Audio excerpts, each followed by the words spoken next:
Hello, welcome to the last ever Labour Social on Labour Social. How you all doing? And yes, Graham is never late. He's never early either. How you doing, Phil? Are you all right? I'm all right, yes. We've got Phil. We've got Wayne. How you doing, Wayne? I'm good, bro. How you doing, mate? And we got Darren. We got Darren Daily Blase. How you doing, mate? And we've also got Paul the Hatman. Sound. Yes, we've got some other people coming later on in the show. Paul Ewing wants to know, have I got time to make a coffee? No, you don't, but thank you very much for the super chat, mate. That's really kind of you.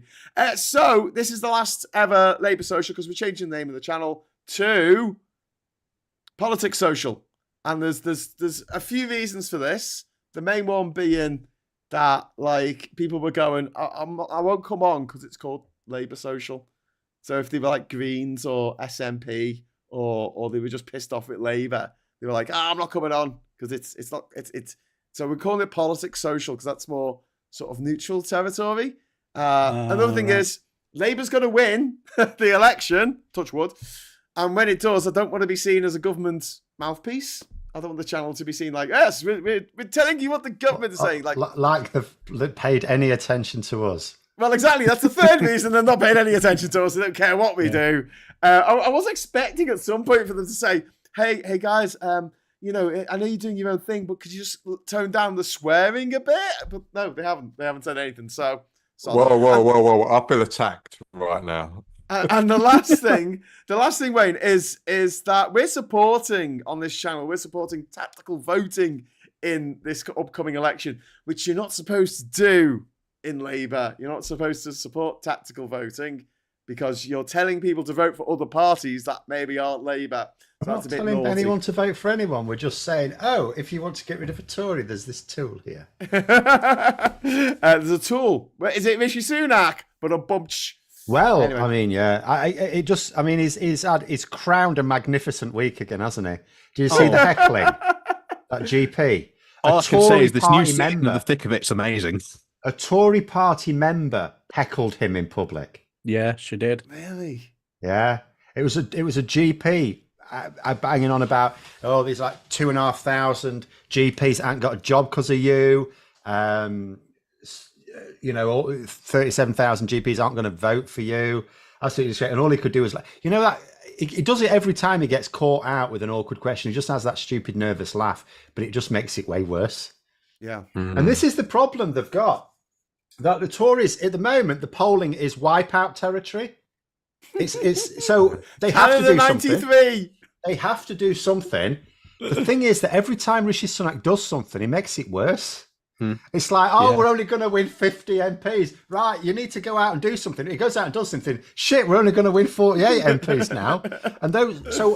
And you think about it, after 2 weeks of this, 2 weeks, and now they've got 4 more weeks. You've got Tory candidates now thinking, we've got 4 more weeks of this.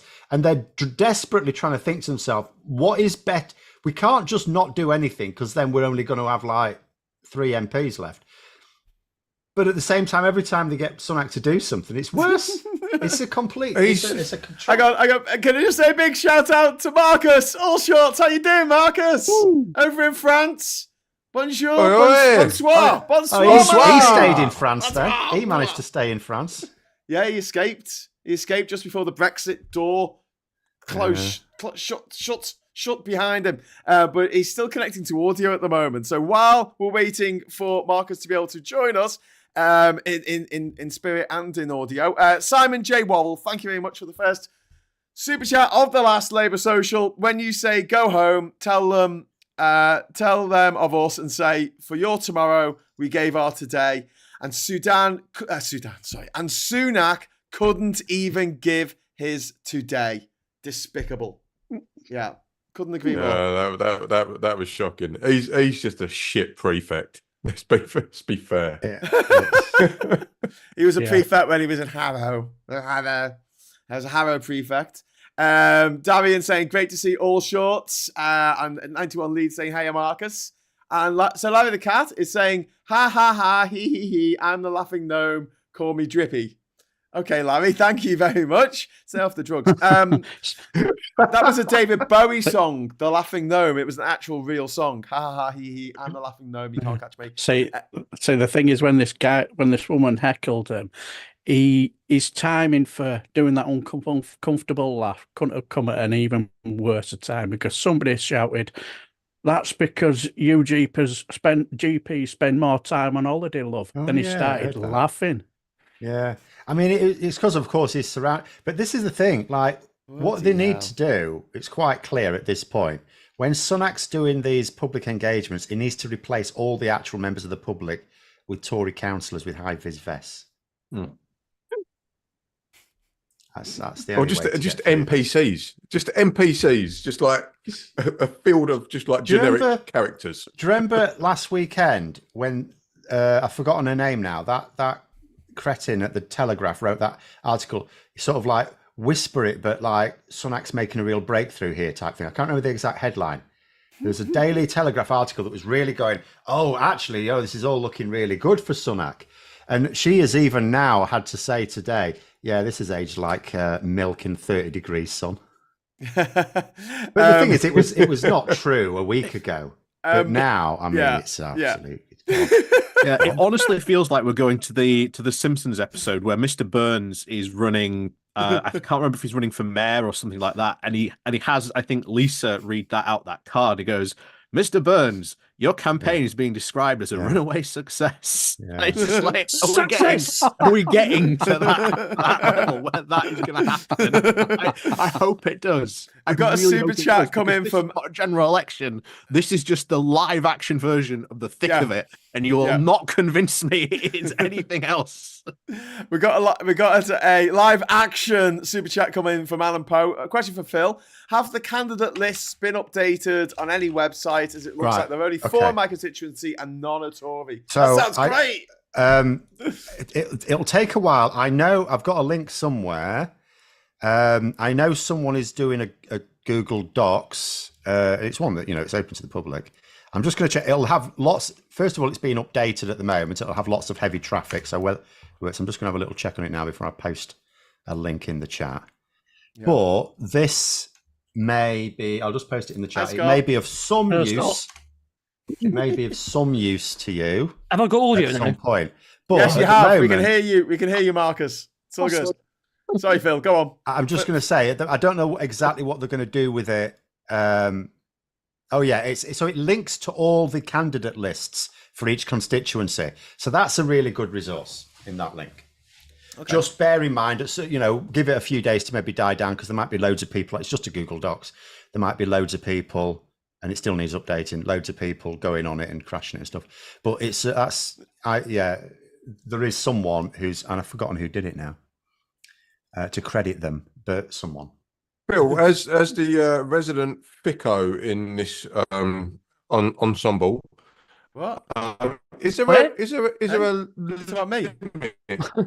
Wayne, you're breaking up. No, me. You're breaking up. What are you saying? I was just saying, is there a sort of cut-off point for your candidacy? Yeah, it's done. Yeah, it's done. It was earlier today. Yeah. Okay. All done. 4 o'clock, I think, today or something. In fact, just before 4 o'clock, a Tory shit the bed, and they had to be replaced quick smart. And there's since the cut-off, 2 Reform UK candidates have been about to be outed by Channel 4, so they had to be binned. So they're not putting a candidate in every seat now. And I think the Tories still have 1 seat where they didn't get a candidate at all. That wasn't the Speaker's seat. So I think, although I need to go through it all, I think there was 1 seat. I was told there was 1 seat where the Conservatives didn't put a candidate. No, that's Chorley. Chorley's the Speaker's seat, so that's not it. I'm just going to have a scroll down, see if I can find. Rotherham. Well, they weren't going to win that anyway. So they don't have, Tories couldn't find a candidate in Rotherham. They couldn't find a Tory in Rotherham. So that's kudos to Rotherham. Hey, well done, Rotherham. You're not from New York City. You're from Rotherham. Thank you very much to Ivan for the super chat there, mate. Another bad thing for the Tories today was the Tory Minister for Children being caught out about not knowing how much people get in child benefits. Yeah, I saw that. It's the children's minister. It's like, How much do they need to know? Nothing. Nothing. That's what they need to know. Unbelievable. Unfreaking-lievable. Did anyone watch the debate that was just on? Did anyone just I see that? saw some of it, but I've been left wanting, I think. I was just... They said that they had fact checkers, but they didn't really fact check that much. But Penny Mordaunt reiterated the £2,000 lie about 19 times. And the host, Michelle Hussein, had to keep saying to her, stop lying. We know that's not true. Stop lying. And it was just... And everyone was talking over each other. And I think it would have been a much better format. It was terrible. And one of the reasons why, looking at Parliament, we go, oh, the way Parliament is, it's so antiquated. People don't talk over each other because you've got to stand up and talk to the speaker and then the next person. And you can see why they do it, because otherwise it just descends into this back and forth. We need that mute button. Yeah. I'll tell you 100%. what, though, I haven't watched it, but I've seen various other people comment it, and there's quite a lot of people saying Farage was like, I think he did play a bit of a blinder early on. Someone let him in by, I think they did I think it was one of the either Plaid or the Greens, I'm not sure, sorry, because I didn't watch it. And they sort of set him up to attack his presence at Normandy. And he said, well, actually, I raised £100,000 to send some people there, which is like, oh, well done. You've let him sound really good. But other people I've seen comment on it have said, but by and large in the debate, he didn't really do much. Even when Stephen Flynn was slagging Brexit off, it's not like Farage came back with a defence of Brexit. He doesn't need to say a lot, though. He just controls the room just by speaking, unfortunately. But I saw some reactions of the audience when he was talking, and there was arms folded and stuff like that. He didn't seem to get much of a positive reaction. It's worth remembering, though, that this took place in London, where Nigel Farage is not popular at all. Yeah, that'll be true. That if this had taken place probably somewhere in the north, unfortunately, sorry, bowler hat man. If this somewhere up in the north, he might have gotten a far more excitable reaction when he spoke. But I just thought, he's in London, no one's going to clap him. But in this debate, he did get some response. Like, for instance, the stop and search, he got a bit of applause about that. But we know that. Yeah, which I thought was very strange. That was. Though London is where most of that takes place. A lot of people are really, really against it. So to see that sort of reaction, I was very surprised by that. I think that was the only thing about the whole debate I found shocking. Everything else was just... It wasn't control. The host there, she wasn't in control. I think the TV they need mute buttons. They need to mute people. Yeah. I think microphones need to be muted. Or Nerf guns. No, a mute button's no good because they're next to each other. Just shout through their neighbours, Mike. Yeah, but water. I use a water gun on the dogs, and it works perfectly. No, but Graham, we were talking about this the other night after the first debate. You just need to have some ability to just cut them off completely, turn their light off, turn their mic off, and let the other person like Star Trek, beam me up. It won't work. They're too close I don't together. think the mic thing would work, as Phil said. They're too close to each other. But No, I think that was one of the problems. There were too many people on that stage. The format on the isolation. ITV. Sorry, Marcus. The format on the ITV debate worked really, really well for Rishi Sunak because you can tell a lot of lies in 45 seconds and it takes about 45 minutes to refute all those lies. And they know it. It's already out there. Like I said, it doesn't matter. These TV debates are just banana skins, and Labour just had to walk carefully. That's all they had to do. If the Tories had to be making the gains, they made no gains. The way I saw that TV debate on Tuesday, people just basically, this is like a no-score draw for them, which suits Starmer, except it wasn't, because then we found Starmer was going, oh, by the way, I've got a letter here the next day. So that TV debate has then gone the other way. I don't know about this one. I've not watched this one. But Phil, I would like to see them bring that back. When they did a little speech at the end, I would like to see them, by the way, right at the end of that debate. Well, they obviously wanted that'd be like slam dunk, mic drop. I mean, I don't want to accuse him of playing some cunning game, because I do think, in things like that, it doesn't come across brilliantly. But it's Femi's in a field. I was going to say, I know. A wild Femi has appeared. Wild Femi has appeared. Quick, get your I know it's normally me Pokeballs in the field. Let's get your balls. Hey, Hi, what's going everybody. on? What's going on? Hey, Femi, where are you? I'm Go somewhere to- near Guildford. Roving reporter. Are you camping? What are you doing? I'm trying to avoid cowpats right now. Hang on. Lovely. I'm camping, yeah, over there. Oh, fantastic. Well, What are that's an analogy for what Labour are doing in these debates. They're just trying to walk and talk and avoid cowpats. That's essentially their job. That's the plan. So what are you up to, Femi? You at a festival or something? What are you doing? No, it's one of my friend's birthday parties. Well, birthday, so we're camping to celebrate it. Okay. Oh, that sounds cool. Are you going to? Is it a So- Wicker Man fucking festival? Yeah.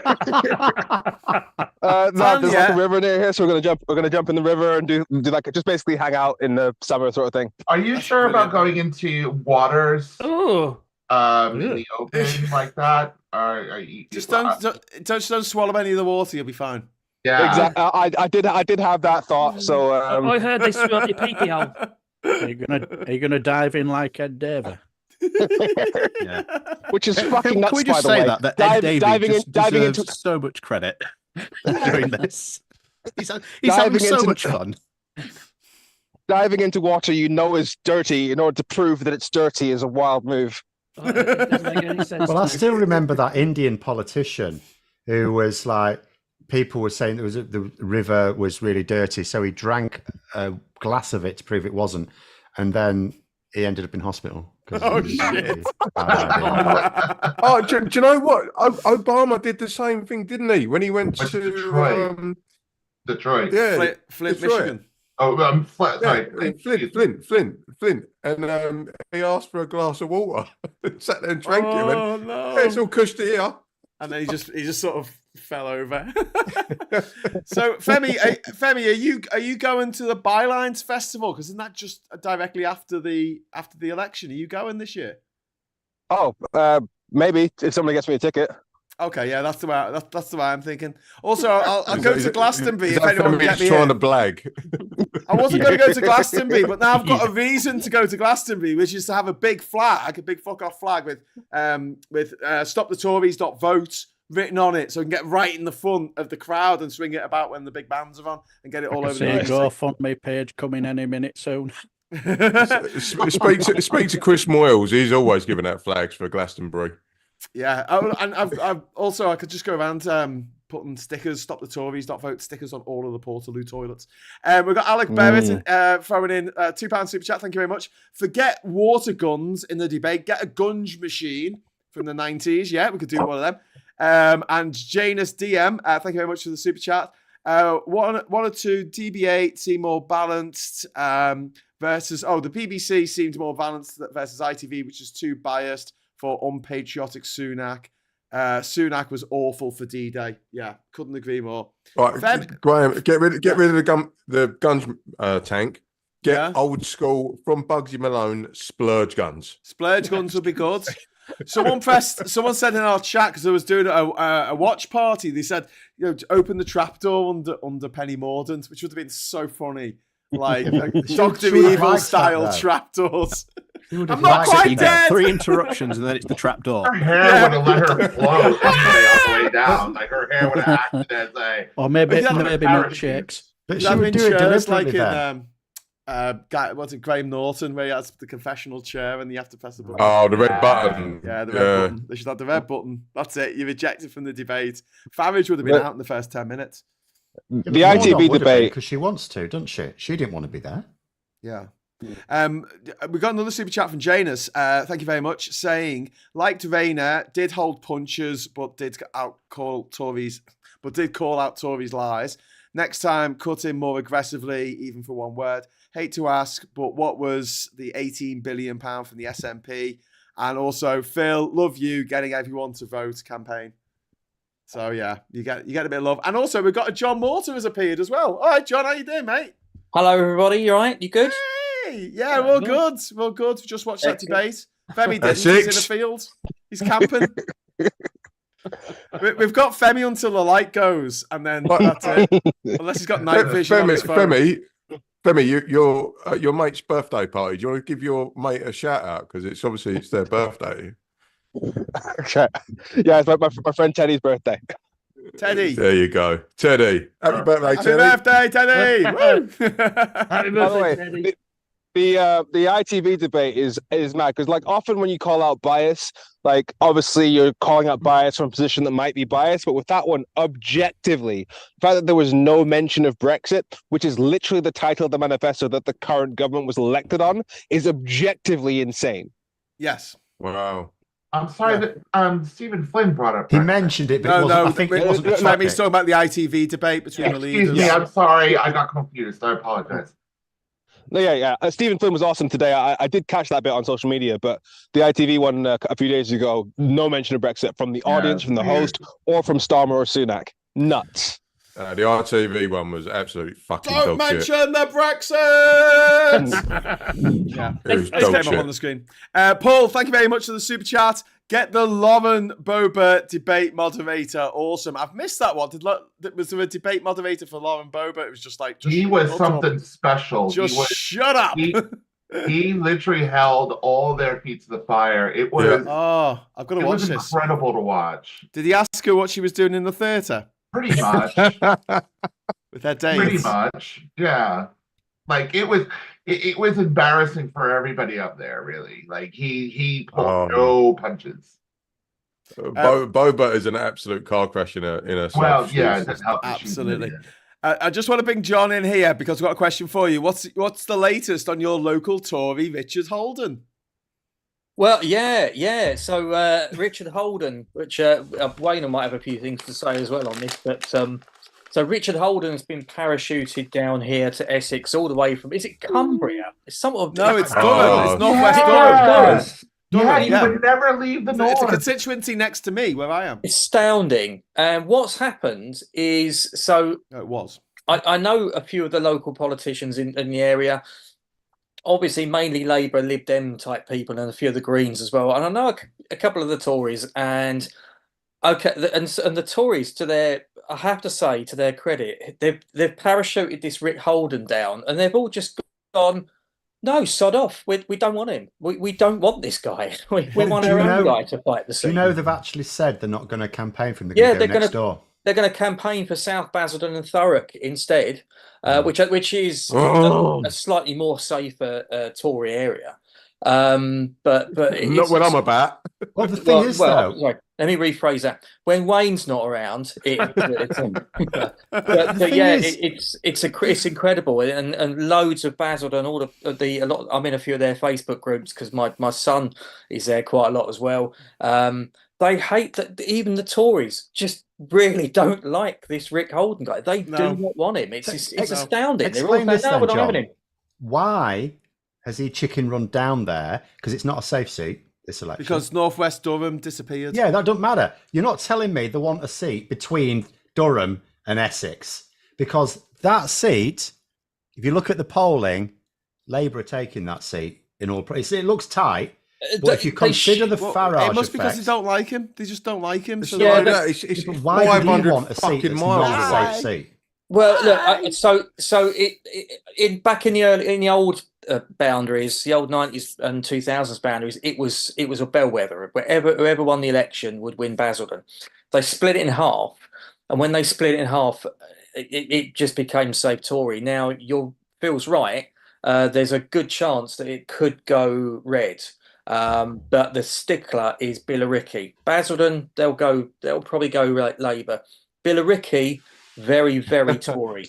100%. Billericay is not a real place. Tory. It's not a real very place. Tory. It's not a real place. It's like Balamory. It's not a real place. It's like Billericay is like Narnia. Clacton. Middle Earth. It doesn't exist. It's a silly Oh, if it's name. like Clacton is sunk It's a silly because name for a place. Rishi Sunak's D-Day escapades will have knackered him then, won't he? Ivan, thank you very much for the super chat saying Graham and Phil should be moderators. What of this? I Okay. think it means the Everyone debate. else, shut up. We're talking. It's just possible they'll call out our bias. We do. Yeah, indeed. Lizzie's watching with Lisa. Oh yeah, my friends in Bolton. How you doing? Also, we've got MR Bull. Thank you very much, MR Bull, for the super chat, which says Rayner seemed very reserved, even nervous. Deliberate strategy to be so understated, risk averse, or not the right arena for a skill set, felt oddly flat. No, I felt that as well. I think she did it on purpose, because there's just no point in going in hard because Labour have got it in the bag. So it's like you're 7-0 up. What's the point of trying really hard for the 8th goal? It's because they're not. They haven't got anything in the bag. It's the Ming Vars strategy. It's like they don't have to make gains. They're already at pretty much. They're not going to get more than 45% of the vote. You know, it's like unrealistic anyway. They just have to not fuck up. You know, if she could have said 10 brilliant things, if she'd have said one, if she'd have cocked up badly in one way, that would have been what was in the papers the next day. Yeah, true. Yeah, very true.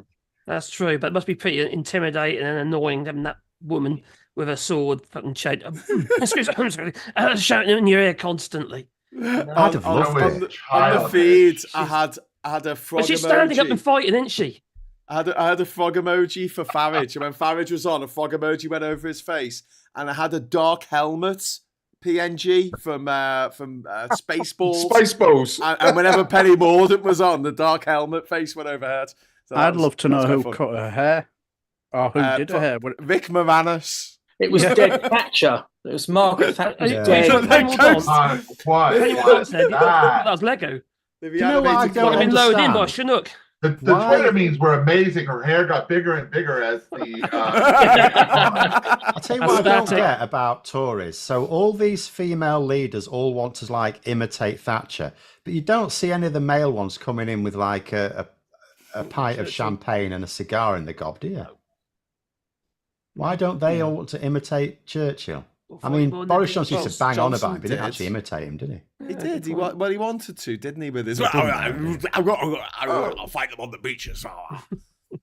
I could quite easily see Farage bowling in with a cigar on the go. Well, easy. It'd be more a cigarette, wouldn't it? Yeah. Come on, cigarettes, do your thing.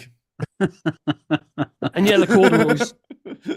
Come on, we haven't got all day. Anna, thank you very much for the super chat. Still disappointed by the lack of trapdoors in the debate. Yeah, we need. Don't you open that trap door? Because there's something down there. I wonder what might have worked if there'd have been just all on a podium and just one microphone in the middle. And when you were asked a question, you got into the middle. And That's you got a really good idea. Yeah, like. Well, you mean whose line is it anyway? No, whose line is it anyway? Mastermind. Oh yeah, what line? What mock the week? They have a bit where you stand at the sides, don't you? And you come in and you say something to the microphone, and then you got to go back to the sides. Yeah. Yeah. No, I'm telling you, the water gun, because it's more effective. No one likes being squirted in the face with milkshake. And politicians certainly don't want to look stupid, and it completely removes that water cannon. Completely. I've just been astonished in the chat. I've just been told by Darian that Graham's use of the frog and the dark helmet was really fucking annoying. Well, there you go. That's me told. I thought it was brilliant, actually. You got me excited for. Someone liked it.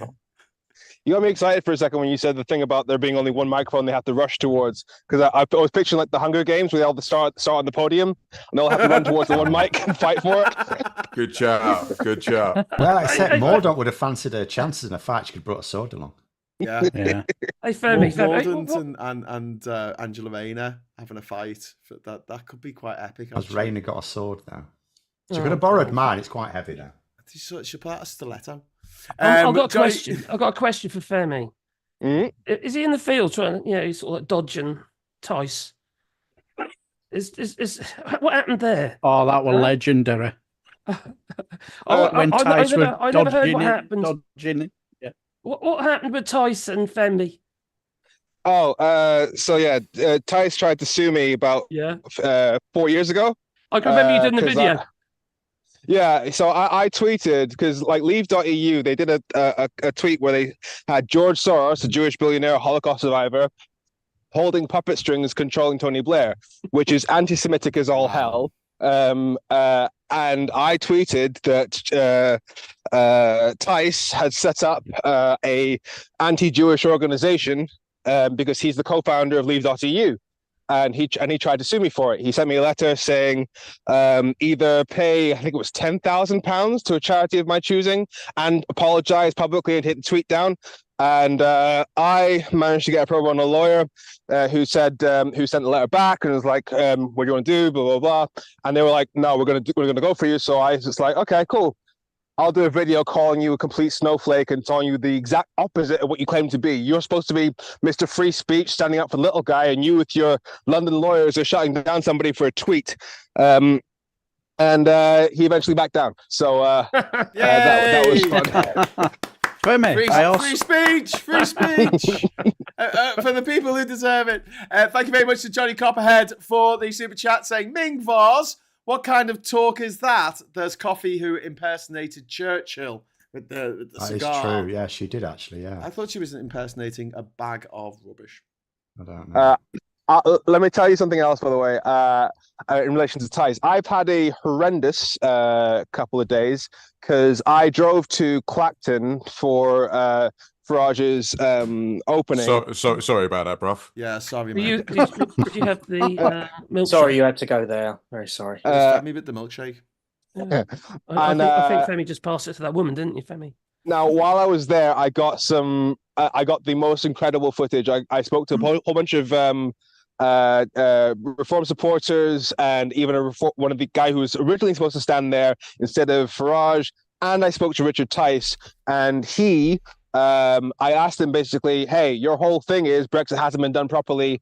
We'll do it properly. And so I said, what is doing Brexit properly? What do you mean by doing Brexit properly? Single market, what do you mean? Because your original policy as the Brexit party was a no-deal Brexit, which would have been even worse for our economy than the one we have now, given that 56% of UK businesses have struggled to sell to the EU since Brexit. And he refused to answer as to what their policy would be on Brexit, and also tried to deny that their policy was ever a no-deal Brexit, even though there's video evidence of that.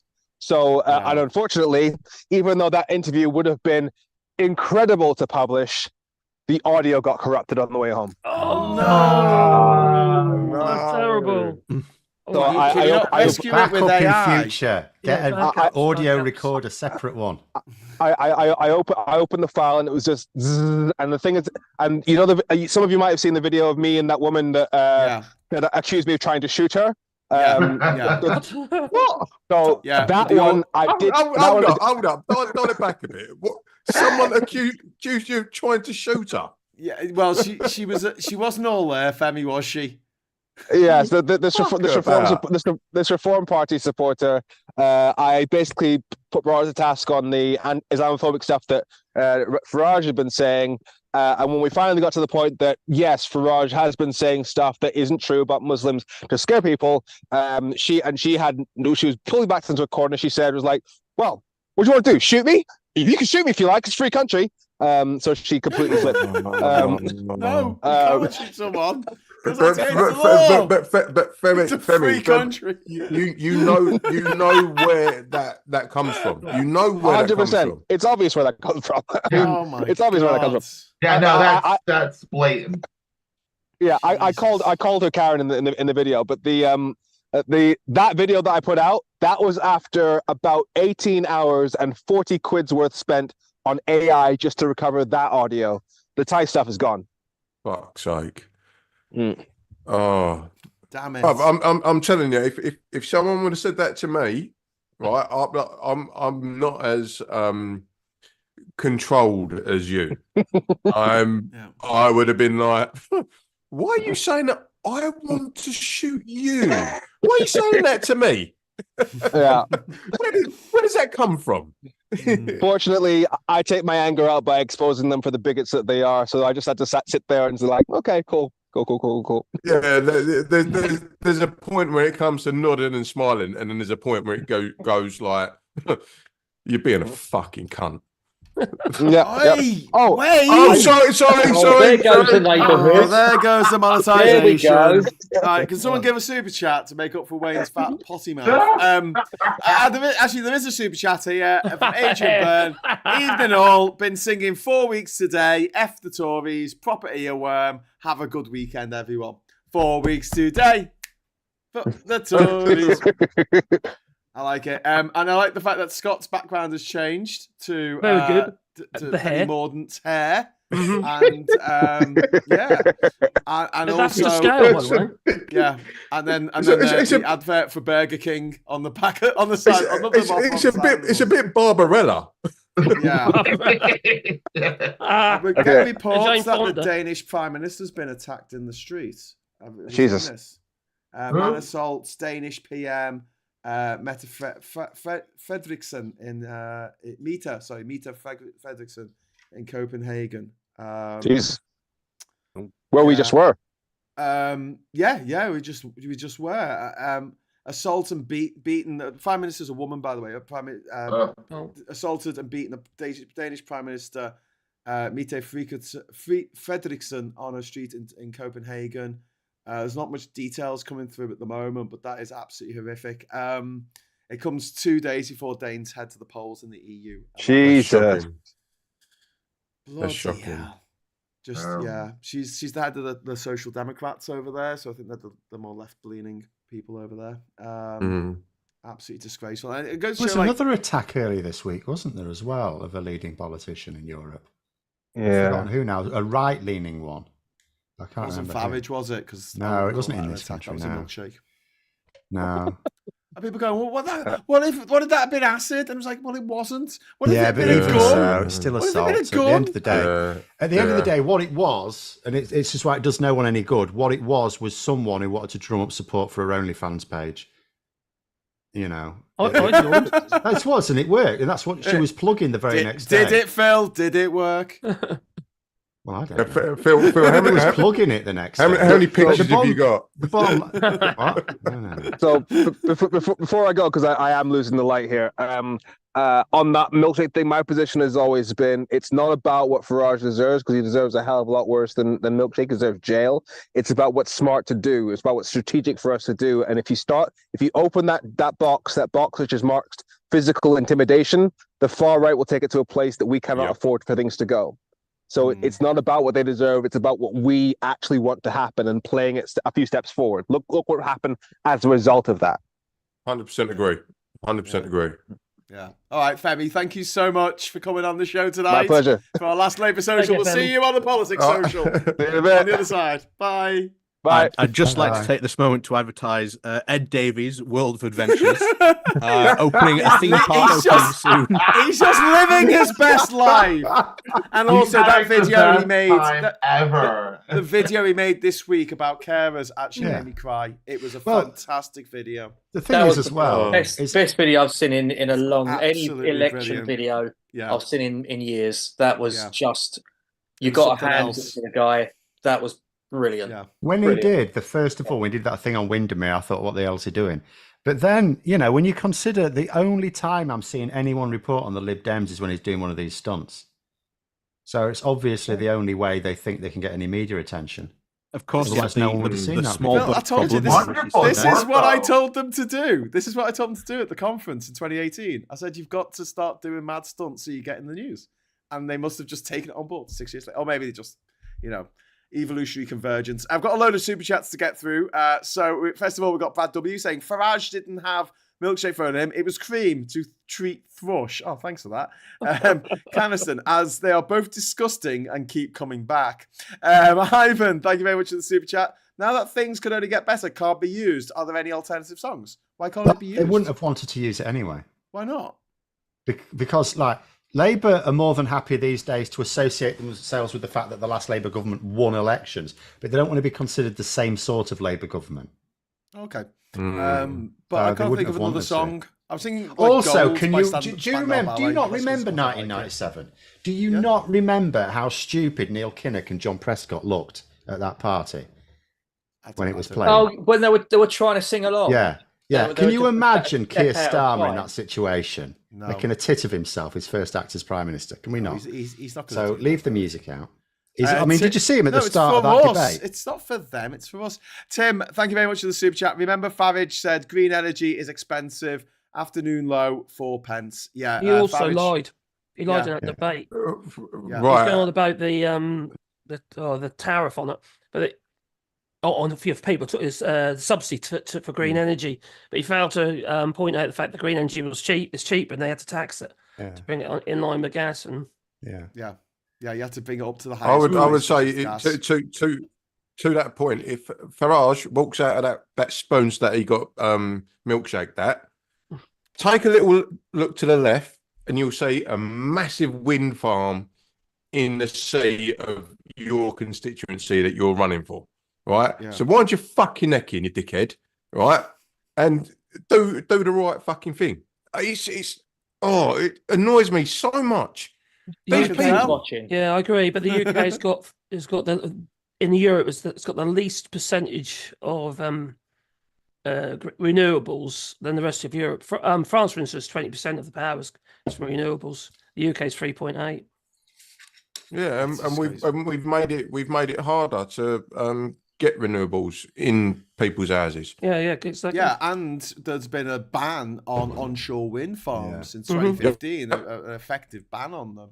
Whereas one person complains and they don't get built, and none of them have been built. And also, China does obviously create a huge amount of CO2 and what have you, but obviously it's to make stuff for us. But basically, obviously offshoring it. But let's not forget that China's just commissioned last week a new solar farm, which is literally the size of New York. It's the biggest one in the world. It's huge. Yeah, well, that's the thing when the boneheads like Darren Grouse go, "Oh, we can't do it on our own. We can't do it on our own." It's like the rest of the world's doing this as well. You idiot. Yeah, it's a huge amount of money. The amount of the world's cheapest. The amount of money that is in renewables is greater than the entire world's, as in the green economy, is greater than the entire world's economy. Yeah. I mean, the thing is, it's massive. If you were to put a solar farm over a little bit of a desert, you could just the world. Yeah, you just replace so many fucking coal-fired power stations. Instantly. But Wayne, there's difficulties there with maintenance and stuff like that. And don't forget, the solar panels will get really, really hot. And actually, solar panels are more efficient when it's sunny but cold. And also, they'll get covered in sand and dust. Yes, you have to keep cleaning them. I mean, and then that's where we employ someone. We've got roofs in this country. Yeah, exactly. You just do it here. We don't need to go to a desert. We can do the show right here. I know a little island that's got solar panels. Yeah. And lovely Marcus installed my solar panels for me, which haven't burned the house down yet. Well, this is the other thing. Like a load of farmers are selling off bits of their arable land to energy companies to put in solar arrays and solar farms, and yet everyone's all right with that, but. They're not, are they? Because it's Liz Truss said the most depressing thing in the world isn't childhood cancer. No, it's solar panels in farmers' fields. And there's the bowler hat man. I've got some super chats. One from Rachel. How you doing, Rachel? Rachel's feeling a bit poorly. Rachel. Wishing you all a wonderful last Labour social. I'm looking forward to the new political social. Politics social. Political? Maybe we should Politics social, yeah. Politics get your own branding right, Gray. I can't stay on target. Pop sock. Sorry I could not be on tonight. Paul Sock, for still fighting an infection. Love to you all and the socialites in the chat. We've got Philippa Joy asking quickly each person. Let's say what will the Sunak's gaffe be in terms of a gate? So what gate will it be? So thanks very much for the super chat there. So is it D-Day gate, Remembrance Gate, Normandy Gate, Veterans Gate? He's adopting Boris Johnson's plan. Just throw so many gaffes that they can't focus. Do you know what I've just seen though? You know how this morning it was being I put in the WhatsApp thing that the Conservatives had stopped all their paid social media advertising. Yes. Really? Yes. Right. They've just started them up again. Do you know what it's doing? So I'll read them out to you. It's Cool. this one. If you vote Liberal Democrat, you'll hand Keir Starmer a massive majority and pay the price. Still quoting the £2,094. A vote for the Lib Dems or Reform will hand Keir Starmer a blank check. So they've cut off all their advertising this morning because they're going, right, the adverts we're running obviously are dead ducks. Let's stop that. We're just wasting money. Now they've come back with an ad that basically says, we're going to lose this election. Vote Tory to keep the Labour majority down. Wow. That's Oh. quite some change attack there. Yeah. We've got an Because they're urgent shitting question. themselves. They're now thinking 100 seats will look really good for us now. That's what they're thinking. Yeah. I've got an urgent question from Puninator who wants to know, where's the bowler hat man? There he is. He's wearing the bowler hat. What are you talking about? It's all good. It's all I've good. ever seen him wear it. Yes, but he's the bowler hat man. Everyone should wear a hat. That's one of the reasons I really like the country Madagascar, because nearly everyone wears a hat.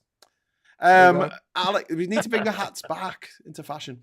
Alec Barrett, £2 super chat. Thank you very much. Over the last 12 months, 50% of Great British Energy from renewable, which is true. And also quite awesome. And then Emma Price, thank you very much for the £10 super chat. Graham, I've tried various ways of sending a super chat, but it keeps blocking me. Well, this got through. That's good. I'm plugging the G-Box style, Gogglebox style take onto the first debate called Ballot Box. Can you please like and share? Link to email. Yeah, I'll try and get that out to everyone. So this is something that Emma's been working on called Ballot Box, and it's to do with Labour are putting it out on their channels. And it's Gogglebox, but it's people watching the debates. And it's very good. I watched the first episode this morning. Thank you very much for sending that to me, Emma, and I will promote that. Talk Media there, £5 super chat. Thank you very much. Will Rishi Sunak kick a puppy to death during the next leaders' debate? That is the question. We need to have a magic 8-ball. We can shake it up. I've got a magic 8-ball. It's downstairs then. What will happen? It will be like a hilarious comedy. Does it go to a different school? Circumstances. No, you can't. No, you can't. People think about that. It doesn't tell the future. It's not that clever. It just makes decisions for you. Like we chose which takeaway we're having tonight. That's all. It told us we should have KFC. Really? Yeah, it told us we should have KFC. Wow. Obviously, you have to give it a thing. You have to say, "Are we going to have KFC?" And it'll either say yes or no. Yeah, if it says it no, is you move on to the next. I was going to say, he's got all your local menus inside. No. Count on it. It can only do a yes or no, and it's only for decision making. People who use a magic 8-ball to predict the future are fools. Ask again later. I hate that one. Why? You're here now. I'm asking you now. What was to put you back on the shelf? And then... Oh, man. Yeah. Anyway. I'll have to try and pitch that to Just Eat, a magic 8-ball. That's linked to their website. I'm actually really glad that Labour are doing that Gogglebox thing where they're doing like Ballot Box, but you know, obviously I stole Quogglebox first, so they couldn't use that.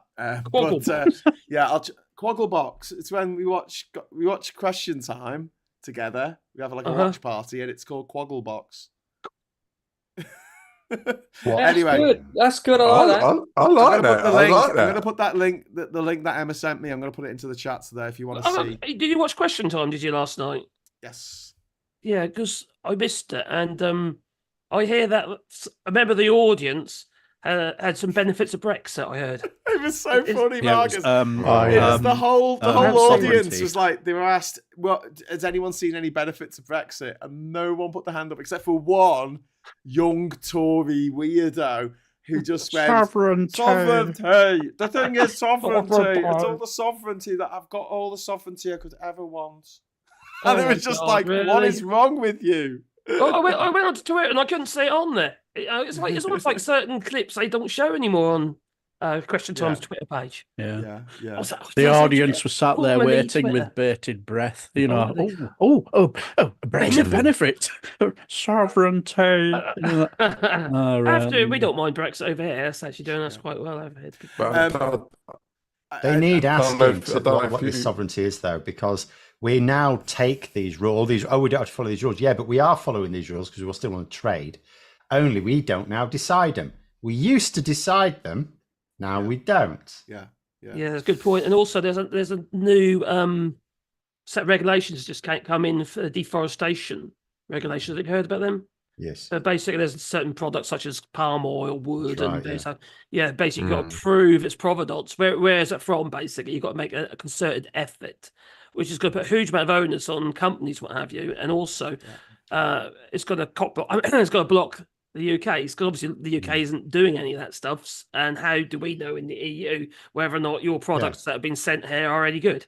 Exactly. We are supposed to be, but there's going to be a delay, and in that delay period, like you say, we're going to. It's the same as the rules of origin.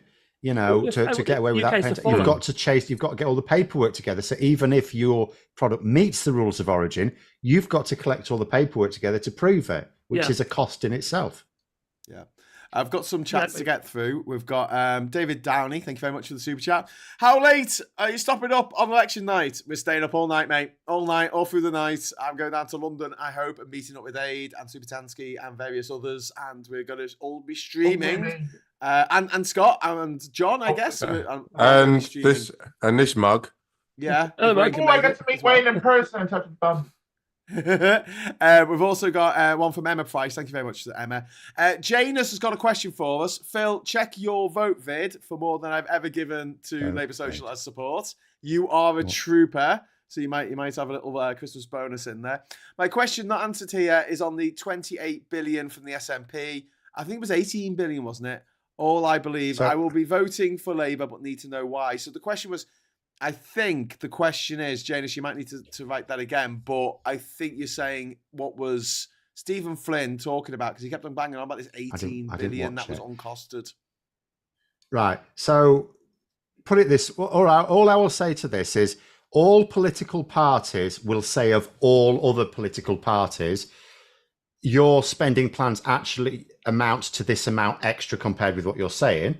And all parties will say of their own spending plans, they all cost X amount less than everyone else says. So when Rishi Sunak, for example, bangs on about this £2,000 extra in taxes, you know, what I actually spend in my video when I was talking about that is that's actually not the big problem. Although it is dishonestly arrived at, it's not a big problem because all spending plans are bollocks. But because your spending plans are all based on this nonsense of like, maintaining a certain level of debt over a 5-year period. In this case, the fiscal rule is having it fall, having debt fall as a share of GDP over 5 years. You don't know what's going to happen over the next 5 years. You don't know what inflation is going to be like. You don't know what interest rates are going to be like. You don't know what GDP is going to be like. So you're estimating, you're using your best guess model. Now, yes, there is a difference between trying to actually using a model properly and not telling people to shift the dial one way or the other and doing it genuinely, but it's still bogus. And there's a difference between that and just, if you're trying to attack your opponents, you will just instantly, like, you know how you have error bars on things, when you do estimates, you have our error bars. If you're a political opponent, you will always put it on the upper end of those errors. And if you're doing it for your own party, you'd always put it on the lower end. So that's all the SNP are doing there. Yeah. But what I will say is this: Labour cannot afford to, at the end of the next Parliament, they cannot afford two things. One, they can't afford to actually introduce austerity. That'd be mad. They don't even want to. Their own MPs would hang them by their own guts if they tried to do that. Second, they cannot be seen to not have tight control on the economy, on the finances. And there are lots of things that they can do to make up this gap that they may end up talking about. And I'm doing a video on my channel on one of them tomorrow. Yeah. What do you think about the two-child? Because this is something that is used to bludgeon Labour over the head with. And it was it's not tonight, and Angela Rayner didn't really have a very good response for. Well, no, they never will. But the problem with that is. Experts say, and I totally agree. Well, it's not up to me to agree. What I'm saying is I can't doubt it. Experts say it is the most efficient way to raise a lot of children out of poverty, right? To tackle child poverty. It's not the only thing you need to do, but it is the single. So you go, okay, so why wouldn't you do it? But also, if you look at polling, it is actually really unpopular. Sorry, the two-child cap is really popular. Yeah, you just stole my thunder there. I was just about to ask you, it's still mad. popular. It is actually a really popular policy. Why?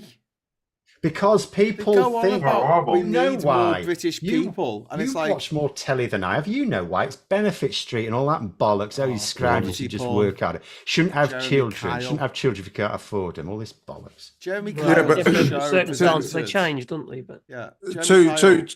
To that point, I've got 2 kids, right? Now, if I have another one, Stop.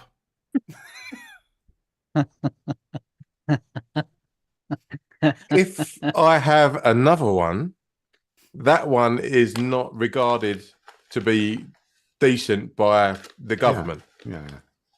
Well, not Do you by know the what I mean? DWP anyway. Yeah.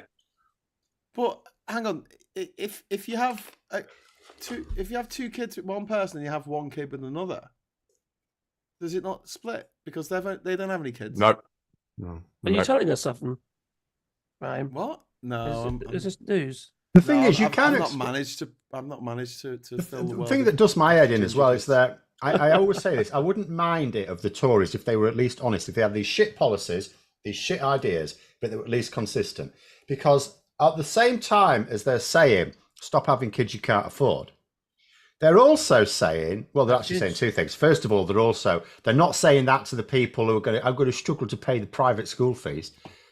You know, well, you shouldn't have had 2 kids. Why don't you have 1 kid? You could afford to send 1 kid through, you lazy bastards. I've been trolling Well, after them on Twitter. Yeah. Well, the main thing Let's I have have a is they're cartoon also saying we need to have more kids because we need more work units so that we can argue for lower immigration. Yeah. We want more work units. Have That's more what I'm kids. saying. Fucking oxymoron. And then when they say don't have kids if you can't afford them, well, if you can afford them, you have 3 kids. Say you can afford them, and then 5 years later you've got a Tory government, and all of a sudden you lose your job. Yeah. Yeah. What are you going to do with a child? And Sell it for two medical child research, like in Monty Python? That's that's what not idea. I've got Tories are 6 quite kids. like. Yeah, don't give them ideas, Phil. Don't give them ideas. Puninator, thank you very much for the super chat. Missed the start of the stream because of it. I was at dinner. What was everyone's thoughts on the debate? Felt weird agreeing with Frogman on needing PR. So Farage said that we need to bring in proportional representation. How does everyone feel about that? Well, I agree. Twice a day. So The thing is- go to Marcus first. Right, twice a day. Sorry. Marcus, go. But you can't argue with the truth because at the end of the day on that one he's right, and he was commanding that room whenever he speaks. It's just like you're like forced to listen. And the problem I see is that there's so many people just get taken in by him, like obviously Reform Party. There's only people who, quite frankly, who know what he's about are those who just turn a deaf ear to him no matter what he says. But he does command the room. He's got his voice just fills the room. Everyone else seemed a bit meek. What I Scott. hated was the when he answered the question about the NHS, and he it was such coded, a coded answer when all he really wanted to say was he wants a US style health system in this country. Stephen Flynn brilliantly called him out on it, didn't he? Yeah, Flynn's Yeah, brilliant. and it was really terrifying the way he did that. Because that will still suck in the same idiots that actually will vote for him, but really rely on the NHS, Yeah, I noticed he said, "Oh, I don't want that. I want a French style system." Yeah. Bastards. No. Bastards. We had a little What convection. Farage system? Yeah, the Farage system. Well, the rich can afford it. The rich can afford the insurance, which is one. The French system is, but the French system is nothing like what he's talking about anyway. of course it's not. Actually, I say that, but Farage can't afford it himself. But his many sugar daddies can afford it, and they keep him on a leash, and he gets Sugar daddies. He gets He's a sugar daddy. dance to what they tell him to. Nicotine daddies. Alec Barrett, thank you very much. Correction. It was renewable plus nuclear. That was 50% of our electricity mix. And someone mentioned the fact that I don't know who they're talking about. It might have been Wayne, it might have been Marcus, but someone is so virile that actually half the chat is now pregnant. Really? Well done, lads. Does I certainly don't wasn't me, fucking miss. I wish Wayne would get me pregnant. Yeah. Darian says Rayna couldn't be feisty tonight. The Mail, the Express, the Times, and the Telegraph have put her across as the mad, screaming Red Queen. She had to subvert that tonight. And Yeah, but they'll just do the opposite instead. They'll just say, Penny Moore don't control her. Sarah's saying this is my question. If a couple okay. get together and one has 2 kids from a previous marriage and the other has no kids, and they have a kid together, making 3 kids for the one parent and only 1 kid for the other, does that mean that they're still capped? Yeah. Let me explain a situation that I'm in, right? So I'm now getting married to my fiance. Obviously, that's why she's my fiance. And her kids, which well done. to do with me, her kids at university. So now they cannot get the full whack of student loan because of me. Oh, Really? Phil. Yeah. Well, because you live there, because you're. I'm living there as if I were married to him. No, we're not married, but we will be. But that doesn't matter. The fact is that we're living together, and the fact that they're not my kids or anything like that, because these systems are all set up to pay out as little as possible. Even though this is a loan, which will have to be paid back. And that is a loan which will have to be paid back. So you can imagine for benefits, it's the same thing. It's designed to pay out as little as possible. Yeah, I can attest to that, because if I claim universal credit, even though I co-parent with my ex, I can't claim for my kids because it will disrupt my ex's benefit. Do you know what I mean? Yeah. So instead of us, even though we do 50-50, she is the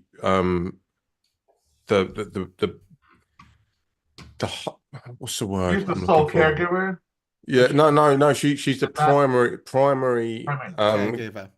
Primary caregiver. Yeah, I still have to pay out for obviously the upkeep of the girls, and if I was to try and sort of do that, it would disrupt the entire thing. It's a nonsense. It's a nonsense. Really and truly, it should be split in the angle of like how often do you have the kids? Yeah, but it's never that time. Well, and every case is every situation is unique. Every situation is so different. Yeah. Oscar is saying can't bin face running against Rishi Sunak in Richmond and Northallerton. Which kind of like Labour could win that, and it would be hilarious if Rishi Sunak. It's what British politics is. Yeah, Count Binface stands against prime ministers.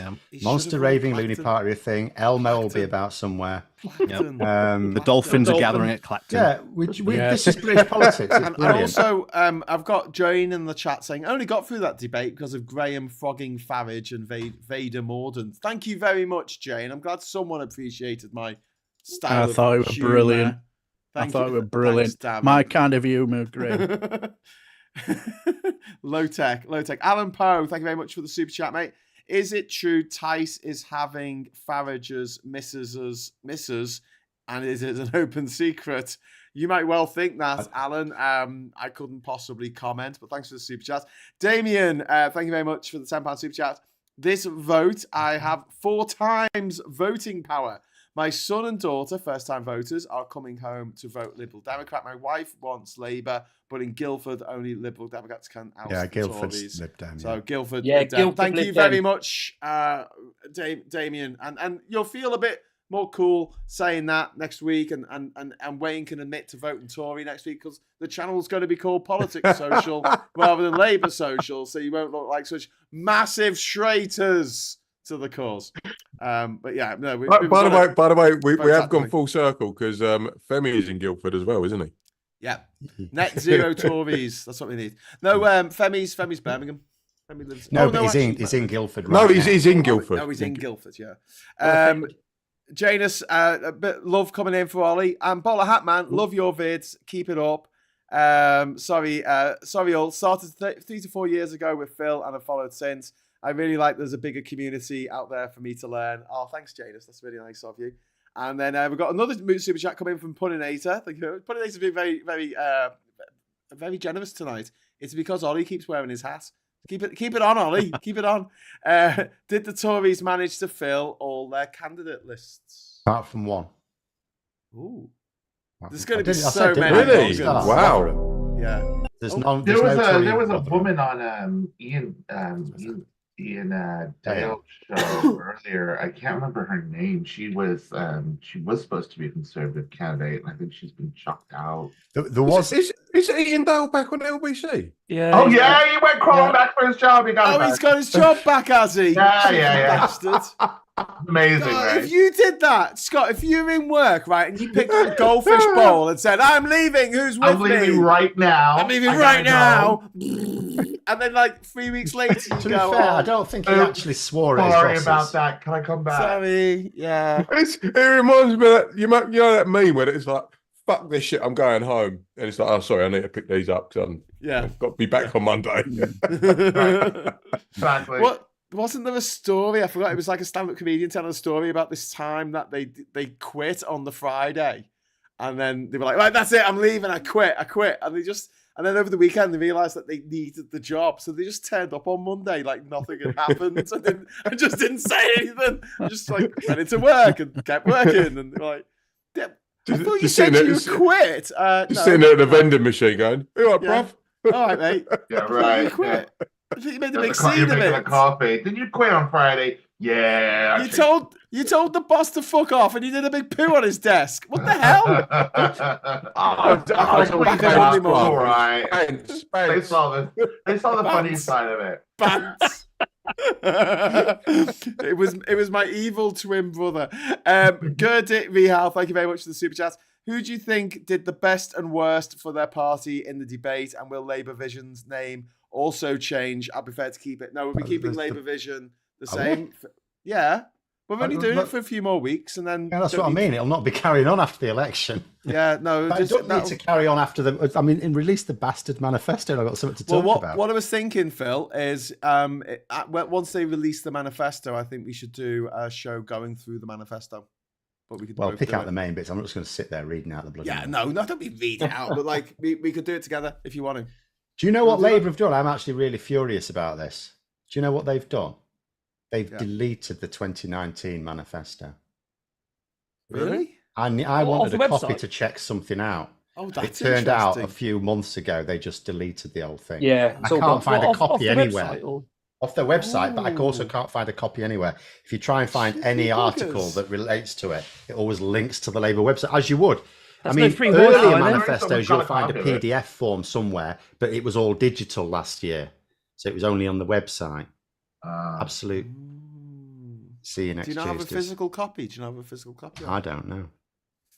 Anyone in the chat got a physical copy of the last Labour manifesto? Have we got a disgruntled Labour MP anywhere? I'll tell you why I wanted it. I hesitate to say this to bring the tone down. But it was the Trident thing. Now, here's my view. I think it's a complete waste of money. But at the same time, again, it's one of these voters expect it type of thing. It's not a deterrent. It's like you can believe in the nuclear deterrent, but we don't have a nuclear deterrent. We just have an expensive few submarines that give everyone the ump in some part of Scotland. But Jeremy Corbyn's written this thing.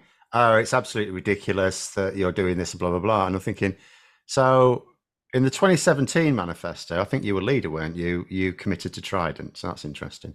And I wanted to see if it was also, it may not have been in the 2019 manifesto, but I just wanted to check. And then thought, where is it? Where is it? And then I read an article that says, yeah, Labour junked it a couple of months ago. There must be a copy of it somewhere. Well, if everyone was just linking to the Labour website, it didn't have to be, and I couldn't find one. James is asking if there's a deadline for publishing the manifesto. I don't think there is. No, you don't. You don't technically have to. You have to publish one at all. It's quite clear at this point that Labour have decided they're so far ahead, they're literally not going to do anything that can possibly queer the deal. Like release a manifesto. They should just do what... Sorry, Scott. They should just do what Boris Johnson did and just not refuse to debate. Well, no, point. But you know, just don't turn up. The media would savage him for that. But someone did point out today that Rishi Sunak has missed a trick. I mean, it's not unusual for him. Because if at the last minute he decided he was going to turn up to this debate tonight, like he couldn't make things any worse. Let's be honest. But it would have Sorry, that Marcus. Are you getting off? I've got the manifesto I PDF. think I've got it as well. I think I just found it. Marcus has could got do it. that. John's got it. We're all good. think. Scott, were you about to say something, mate? Sorry. Did you? Yeah, I was gonna say, I saw a headline just before the debate as well on Sky News about how Unite are not going to be backing the labor manifesto. Yeah, I saw that. There was a whole meeting about it today. Hmm. So there is Unite one never do. that I think they're going to release it. So they've read it and they've said we're not backing this. Yeah. Apparently. But Unite are not part of Labour, are they? Not Yeah, they affiliated are. Union? No, they Are are. they? Yeah. I thought Unison were, but Unite. No, weren't. Unite are. No, Unite are huge. All the unions are. Not all of them, Not no, all but of them, Unite no. definitely are. Okay. Yeah, Were they the talking ones about who this supported today. Brexit? Well, it had Well, Len that McCluskey in GMB. charge at the time, so inevitably. God, he's another Scouse dickhead that I just totally disown, along with Esther McVeigh. And Speaking of scarce dickheads, carry on, Graham. Aha, very funny, Wayne. No, Ha, what I was ha, going to ha, say ha. with the debate, if Rishi Sunak had turned up, he couldn't actually make things any worse, but it would have put pressure on Starmer to turn up, where he might have got savaged by the others. Whereas you could feel that a lot of those people there was no particular reason for them to savage Rayner. They could savage Labour, sure, but not Rayner personally, whereas you would feel Starmer might have had a tougher battle. So Sunak arguably missed a trick in not going, I'll turn up to this. Yeah, quite a few people in the chat have got the I'm just shit at 2019 Google then, obviously. manifesto. Phil, Paul Ewan, thank you very much for the super chat saying, Phil, try way back web archive and pick a date. But I don't think you need to because everyone seems to have a copy. Someone was saying that, Christopher Bowles, it's the exact same wording in the 2017 and 2019 manifestos, I think, with regards to Tridents. Yeah. So, but you have to make compromises as a leader. Well, And we know exactly. that Jeremy Corbyn didn't want Trident. We know that he also didn't really want the royal family or the House of NATO, Lords. or anything like that. Or NATO. Europe. But or being part of Europe. But he went along with stuff because he had to. It's politics, isn't it? I didn't realise. But it's just a bit hypocritical if afterwards you say, it's disgraceful the Labour leader doing this thing that I did. Yeah. Matt Hook saying, and yes, Trident renewal was in the 2019 manifesto. So So there you go. I didn't realise how sort of like controversial Trident was until I read A Very British Coup, and I was like, actually, this is what Jeremy Corbyn's sort of talking about. Great He wants book, all of. Yeah, he wanted all of the. Have you seen American- the TV series, Wayne? No, I literally listened to It's the brilliant. audio It's book. brilliant. What's that? A very British Coup. They did it on Channel 4. What do they call him now? Lily Allen's dad, Keith Allen. Keith Allen, What do they yeah. call him now? They call him his name. Yeah, Keith Allen. Yeah, he played Fred Thompson in it. He was brilliant in it. What a film. Yeah, Well, it was a bit of a three-part series. It's a great book because it's an eye opener because he's a geezer who hangs out the train saying, like, are you going to get rid of first class? He's like, no, I'm going to get rid of second class. Yeah. You know what I mean? No, Everybody's first class. Can I just answer a quick question in here? Because it's about tactical vote. go It's on. actually for John. I'm going to nick John, but John can answer as well. Go on. There's a friend of mine is pushing tactical dot vote. What's the argument why they should use stop the Tories instead? Ask them how tactical dot vote proved themselves in the local elections. Oh, what's that? They weren't active, so you can't actually see if they're accurate or not. Yeah, good one. That's the argument. Stop the Tories dot vote have proven themselves to be really good, spot on, in 2 years worth of local elections. So anyone else, they might be well-meaning, but they haven't proven themselves. If they're asking you to listen to what they've got to say, based on absolutely no record, and stop the Tories dot vote have a good, and local elections are way harder to do than general elections. And the other thing I'll say is this: all tactical voting sites, and I was accidentally copied into an email from someone trying to do the same thing. They'll get it in the neck. Oh, why are you suggesting this party? Should you be suggesting our party? I had this one. I'm not going to say where it is, but it's Lib Dem going, oh, but Labour, because they've shit the bed with this and stuff like that, it should be us. And you look at the MRP polls that have just come out, and it's got Labour on like 6 times as many votes as the Lib Dems. So even if they lost, the Lib Dems are nowhere. Like, shut up, you idiot. So you also don't know that another tactical voting site, even if they do have good methodology and stuff, even though they aren't trial running anything, you don't know whether they're robust enough when people say, oh, why are you backing this party? It should be this party. You don't know they're robust enough to go fuck off. But also, there's something you got to watch out for as well, because Josh, who runs StopTheTories.vote, he noticed that he's put together spreadsheets from the last election for the tactical voting websites. There were several of them, and some of them were run by Tories. Yeah. You do have to watch out for the deliberately fake ones that will be about. They were about in 2019. And basically, there were 5 tactical voting websites that matched up on 99% on who to vote for. And then there were these 2 that were just out there, and it was just giving you the wrong advice. And obviously, they're going to do that because that's the kind of thing. I have to say, in 2019 as well, Gina Miller's one was way out on some things, which was surprising. But there was so the one there's what I look at is there's certain seats where you check. You haven't got to check every single 650, but there's certain seats where you just check. And one of those last time round was Kensington. Kensington was a very tightly held Labour seat, and there was about three websites that recommended a Liberal Democrat vote in Kensington, which was just astonishingly, appallingly bad. And they lost the seat by, was it 150 votes? It wasn't much. Yeah, it wasn't. It was ridiculous. It was just that much. I'm worried that But Stop the Tory, Stop Vote. We've been doing this a long time, and as Phil said, the locals. It was almost a stupid idea where we're just thinking, why has no one done a council tactical voting site? And then when you look at the numbers, you think, Jesus wept. That's why. But we thought, what the hell? Let's try it. Let's give it a go. And we did all right. We did very well. And the locals, don't forget, there were thousands of people standing in the locals. Well, it was only 650 everywhere. Yeah. Well, Maggie Brinkley, thank you very much for the £10 super chat. To be honest, I will vote Labour here in South East Hearts, no matter what. Get the Tories out first and foremost. I absolutely 100% agree with you. And also, apologies to Yanis, who I've been pronouncing incorrectly this evening. So apologies. I know how to say it now. And One Angry Pagan says, Phil, I'm hoping to hear more about science when I learn Labour are in charge. Like I did grow up during the late 90s and noughties. Should I check my enthusiasm?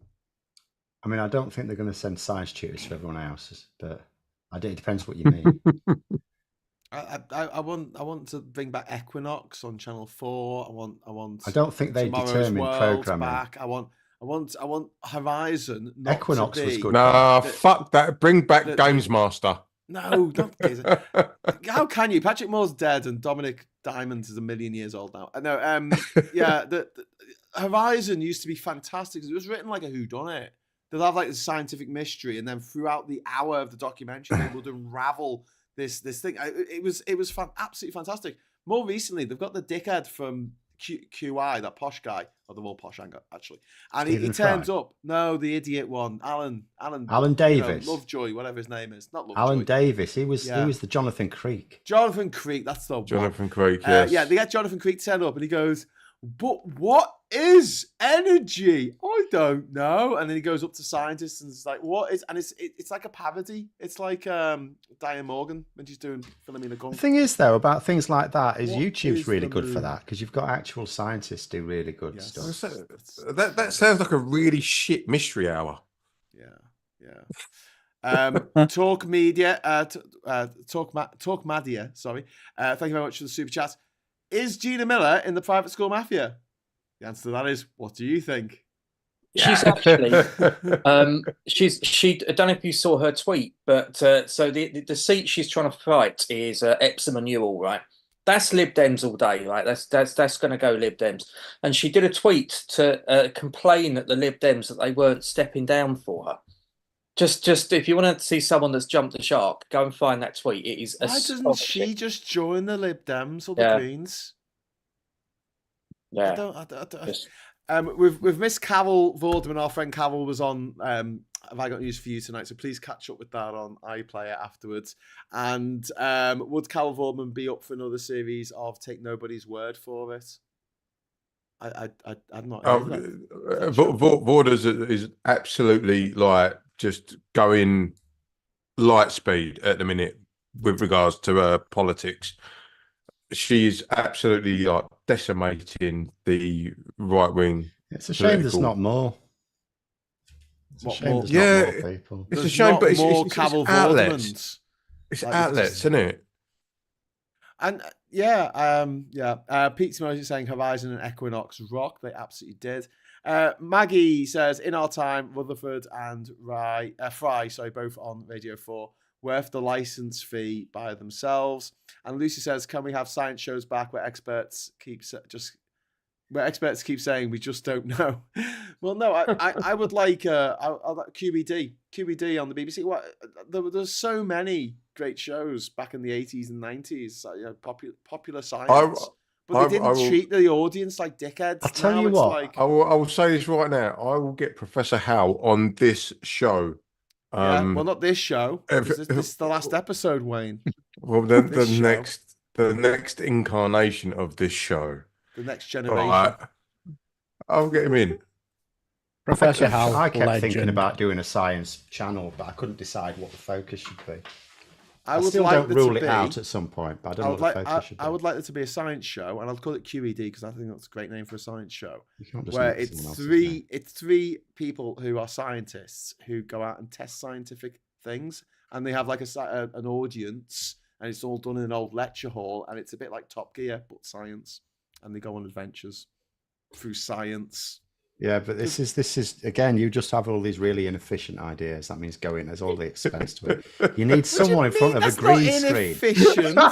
Someone in front of a green screen explaining the situation with some nice AI in the background. Top Gear is not inefficient because it made loads of money Right. for the BBC. You have to do it in a Toyota pickup truck.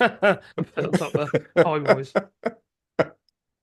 I like the old the shows on YouTube, the ones where they pull things apart and stuff, and then they zap themselves. It's because I have got a slow motion camera as well, which my partner and I had this really great idea for a channel. Then we realised we couldn't actually think of ideas. But being stupid and having loads of money suddenly coming in from YouTube, I just bought this slow mo camera. Cost a bastard fortune. I've hardly used it. What FPS is that? Smash stuff. Oh, it can do it. At the highest resolution, it does like 1,000 easy. But you can, if you want, if you're willing to do lower, it can do much slower. It's Kronos, I think it's called. It's like a Canadian thing. It costs. I mean, really good ones cost way more. Up. Yeah. Oh yeah, that's what I was thinking. But there's only so many things you can smash with a hammer. Smash a Whopper. Oh no, there's already a firm that do that. The Slow Mo Bros. Yeah. I mean, there's a couple. Yeah, there's those. They just do random camera, slow mo stuff. Yeah. They do it for entertainment, not for science, though. And then there's another one that has this massive press that just slowly crushes things. They're brilliant. Yeah. But all I have is the camera. I don't have the ideas or the press. I don't know how I missed this, but I was only 10 at the time. Take nobody's word for it, which is in verba nullius, which is the motto of the Royal Society. DIY science experiment program with Carol Vorderman and Professor Ian Fells, first shown on BBC Two, 1989. Carol's bike pump scene was quite amusing in our science class. And Jez is saying that's the Royal Institution Christmas lectures, Graham, and it's banging. I know, but I mean, open that out. So instead of just having one person doing a lecture, you have three presenters, one who's a biologist, one who's a physicist, and one who's a chemist, and they all have to do things together and apart and make it like a bit like Mythbusters, a bit like, what's it called? Top Gear. They go off and do science experiments around the world and come back and talk about it. Like them lectures at Christmas were fucking fascinating. They still do them. I know, but I loved it. But we also need to combine that with the joy of painting with Bob Ross. All right. Just the thing is, all of this stuff is already on YouTube. Do you know what? My favourite. All of it's on YouTube. Just go on. See the one with the palette knife? You'll watch people throwing bowling balls off a dam. All of this stuff's already there. Television will just be repeating what's already been done. Yeah, but the how you present it though as well as with YouTube. Yeah. No, but Phil, there's some really combine ones the that get two. millions of views. They're really high budget stuff. Yeah. Paul Wood, yeah, but I mean, someone mentioned Brian Cox here. We pay our license fee, and he gets to go off to these crazy places in the middle of nowhere just to say, "Look at this rock. This rock is so old." And it's like, you have to fly halfway around the world. Thank you. It's very good. It's a fair point. It's a fair point. Bringing us back to D-Veeam, because he was the keyboard player from D-Veeam. Yeah. Paul Wood, thank you very much. Where's Super T? Need some balance here, chaps. It is a bit of a sausage fest here tonight, but Super is unavailable. I'm very happy about it. But she will be back in a future episode, as will. We've got a lot of cool guests lined up in the next few weeks, so keep on watching. You've got them tonight. What are you talking about? No, I mean, guests haven't been on it before. I mean, extra Who the fuck do you think I am? Exactly. I don't exactly. know. Who are you? We don't know. There's a lot of egos in this room tonight. I'm the fucking winemaker. I'm trying to keep track of Wayne's swears per minute, and it's running on. It's running in the red. Anyway, so lol. Snap about everyone speaking about the Royal Institution Christmas lectures. Everyone loves them. Has Wayne seen Jazza? Who's Jazza? Do you know where Jazza? Yeah. Has Wayne? I don't know what Jazza is. Jazza. Don't know about that. One Angry Pagan. New Labour seemed to push more science in general when I was a kid. More and better use of scientific advisors and funding R&D projects. And Brainiac, Sarah's given a shout out to Brainiac. Science Abuse is my favourite. They do a Brainiac live show. John Tickle. I saw that. Yeah, it's Brainiac live. I took my kids to that. That was brilliant. Brilliant. I went to Basildon as well. I saw him in Basildon playing. Basildon? Got some breaking news. Home of Rick Holden. You know, Femi was talking about when he went to Clacton, he saw the former Reform candidate before Nigel Farage elbowed him out the way. Yeah. He's standing against Farage. Good lad. Well played. Fucking go for it, son. What on the lad? Did you just say Tice is standing against? No, it's not Tice. Anthony Mack, the guy who was going to stand for reform in Clacton. Because when Nigel Farage announced he was standing there, I said, well, that makes sense. And then I heard later that day that they'd already selected a candidate for Clacton, which again makes sense. It's like, oh, that's a bit awkward, isn't it? Because they got into shit in 2019 as well when Brexit Party had taken the money off a load of people and had them as their candidates, and then stood them down in Tory seats. There was a lot of people not very happy. But this one's decided he's going to stand anyway. There's a picture that's doing the rounds of Russell Brand. Donald Trump Jr. Donald Trump Jr. Oh, no. And do you know what? This is really, you know, when your mate starts going out with a wrong un and like you just don't like them from the start. There's something about them, and you're like, I really hate this person. Can't put my finger on it, but they just appear like I just don't like him. I felt that way about Russell Brand since the first day I saw him. He just I love Essex, right? And I was always like, oh, Russell Brand, yeah, he's from Essex. And then he went off and done what he'd done, and I was like, he's gone. I worked today with Russell Brand. Sorry?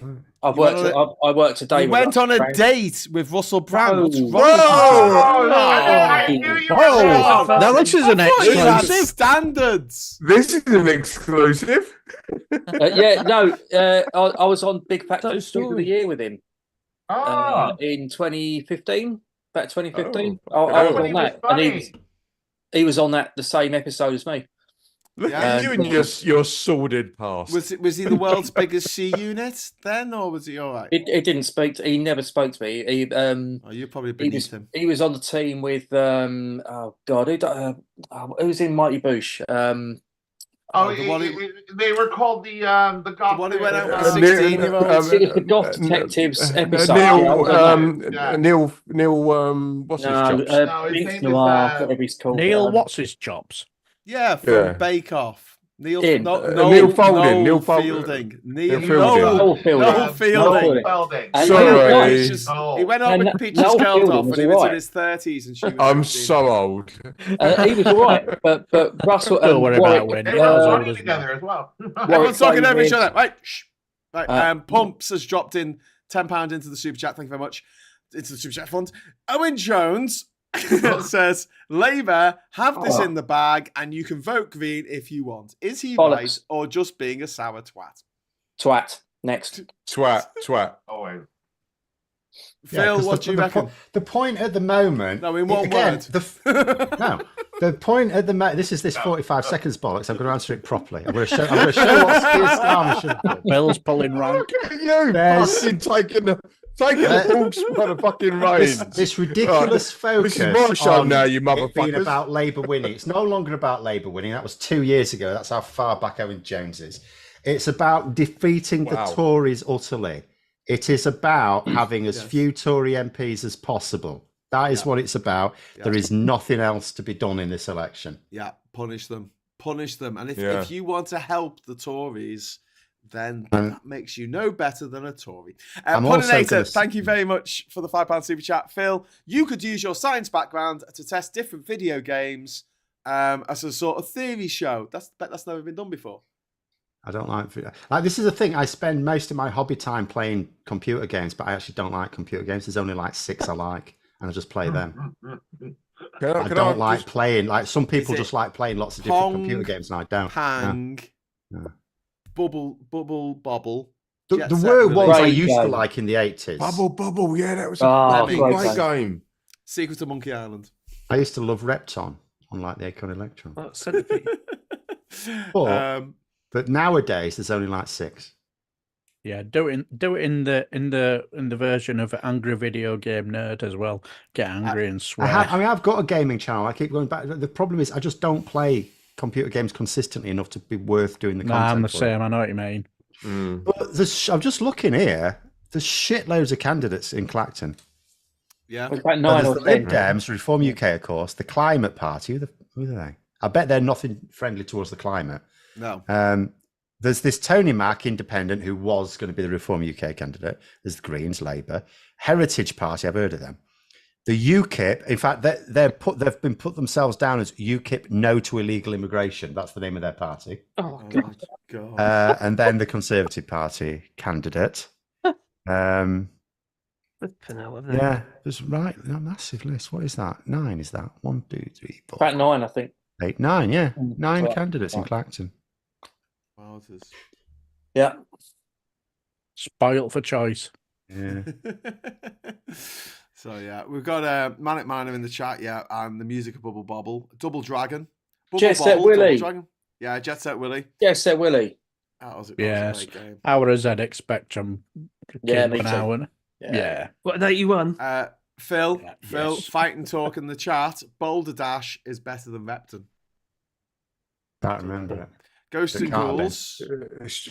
Old school. Was it on the Commodore or something? I didn't have a Commodore. Street Fighter 2. I've only had. Yes. I had a ZX Spectrum for a little while, but I somehow bust it. I had Acorn Electron and then Atari ST, and then after that it's PC. Anything that was on like Commodore or something I want to play. Did anyone have an Amiga 500 plus? Yes, me. With Lemmings, Deluxe Paint 3, and 3.5-inch floppy drive. No, Sensible also, Soccer. On Amiga, do you know how bad Amiga... This is how I imagined Amiga owners. Because a friend of mine was an Amiga owner. He was a good lad. Amiga. But let me just explain to you. Chaos Strikes Back was like easy mode on the Amiga. Okay. Easy mode. Whereas on the Atari ST, it was actually rock solid. And cannon fodder. Game. Nobody bought an Atari ST. That's why Atari went bust. I had 2. Rubbish. It was brilliant. The Amiga. The musicians in here should appreciate it. It was like used in music studios. It's far superior. Well, they made the and everyone knew 5 on an Amiga. Everyone knew someone who had an Amstrad with the old tape deck. Yeah, with the. I had the Amstrad 1512. Yeah, see, that's the thing. I managed to avoid giving any money to Alan Sugar. That's brilliant. Well played. But I would like to speak to our French correspondent. How is the UK looking right now? Is it getting reported, Marcus, about it our is Prime getting Minister reported. fucking up? Especially when it went on the last couple of days with Sunak and what have you. That's flying all over the press here. But it's not exactly what responding favourably. Do people think that that's just expected now for British prime ministers, or do they no? Do they understand because that they thought Sunak was better. Because technically they were fooled by it. Instead of sticking two fingers up at Europe, he went and talked to them. Yeah. And when you had like Liz Truss saying, I don't know if they'd be if they're on the side, so to speak, or to be trusted. But it's like even here, for instance, we've been sorted out our voting papers here, and obviously we have to register the vote that we normally do, what have you. And this would have been my last voting here because obviously the 15-year rule, but they've got rid of that now. Changed that. But what they've done is it seems to me, because of the postal, because it's quite like a sudden election, isn't it? Snap election, and there isn't enough time because it can take a week to 10 days for the post from here to the UK. That's how long it takes birthday cards. Yeah, that's how long it takes. Is that because we pulled out the EU, or was that just normal? No, before the EU, it was a couple of days. No, it's because they come over on small boats. yeah. You got the mail running a little small inflatable. Is that a Brexit benefit then, Marcus, or maybe not? Maybe, but it's almost, I feel like it's almost deliberate because you've got to register online, haven't you, to vote in your district. I mean, for me, it's Broadland. Then you got to do register for your postal vote, which we've got to sign on a bit of white paper and send that through with our postal vote, and then we've got to wait for the post to come back again for our postal vote. Then we've got to send it again. So I can't see it correlating. I can't see it getting there in time. This is why, if there's anyone over here that you trust, you better off setting a proxy vote. Well, there is actually, to be fair. Yeah. Look on the bright side, we could still do that. Look at the bright side, Marcus. At least you've got your sovereignty. Yeah, but Marcus, what is like? Just obviously, it's your sort of opinion. What is the consensus of people that you associate with? Like, what is their? Yeah. What is it? What is their opinion of Britain at the moment and the state we're in? So, it varies. Some of them just literally don't talk about it at all anymore. It's like they're not interested. They've got their own problems, remember? Yeah, of course. But also those who are interested, they're interested because of disaster. It's like you've got people in a chat here in the United States. It doesn't affect them, but they're interested because it's so ridiculously stupid what's going on. It's like constant face palming all the while. So you get a bit of both, really. It's people are just fascinated by what's going on, and it started with Brexit. Yeah, it just did. And with Boris Johnson and the 2019 general election and the ridiculous statements, Andrew what's her face with giving the bird and all that sort of stuff. That's flying around the press here. It's just like it is in the UK. And when they say things in the UK which are derogatory towards Europeans, it gets published here. We see it all. Yeah, it might be a few days later, but we still see it. And it does leave a nasty taste in their mouth.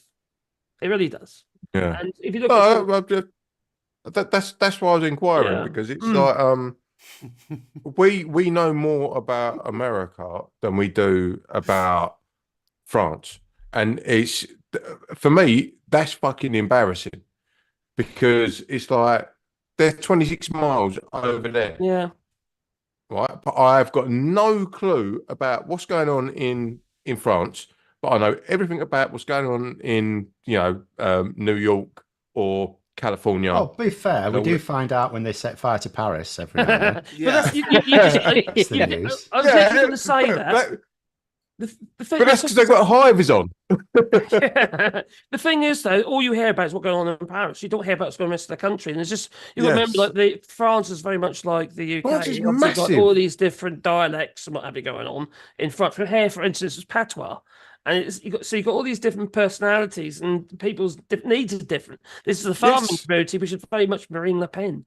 So, we have to understand that you've got a mixture of people's beliefs and needs and wants and what they think is right, what have you. And I think that's where our media have fallen down, because again, just across the road, 26 miles, and we don't know anything about what's going on over on in France, right? But we've got, I don't know, Taylor Swift's doing something over there. We hear all about that, but like our neighbours, our actual neighbours, have got some shit going on, and we don't know anything about it. It's fucking ridiculous. Yeah, well, I suppose the other thing you've got to understand is you've got so much shit going on in your media. There isn't room for it. It's not about. It's not. No. I'll tell you what it is. It's not about room for it. It's laziness. Because we'll hear everything about America and Australia and Britain because we speak the same language. Well, we are that. I mean, come on, you don't know much about New Zealand. Like, what the heck is that? We're on about I've seen Lord of the Rings. But yeah, no, it's exactly. Yeah, Peter Jackson fucking taught us all about. No, I was going to come on to that. Apart from what you know from Lord of the Rings, America makes loads of films all the time about any old shit. Like America does something good, makes a film about it, like Landed on the Moon. But it's something language awful thing. like Vietnam. It makes about 17,000 movies about it. They never shut up about themselves. No, but since I've been doing our podcast, like I learned so much about Swedish politics. Yeah, because I'm talking to Zlatan like every fucking week. They keep to themselves, whereas Americans are the biggest oversharers as a country in the world. They just overshare. That's what they do. They want to tell you about every burp, fart, and whistle that has ever emanated from the continent of North America. When you got I would like the presenters on LBC to talk to each other because, quite frankly, they cover the same story. Every single presenter will cover the Sunak. Yes, they do. Yeah, it's start if you ask somebody like me in the workshop, I just put it on the background. Oh gosh, I'll just turn it off. You know, I've already heard all about this. I can't get into that. Yeah. What's that, John? Oh, very nice, John. Is that your award? What is that?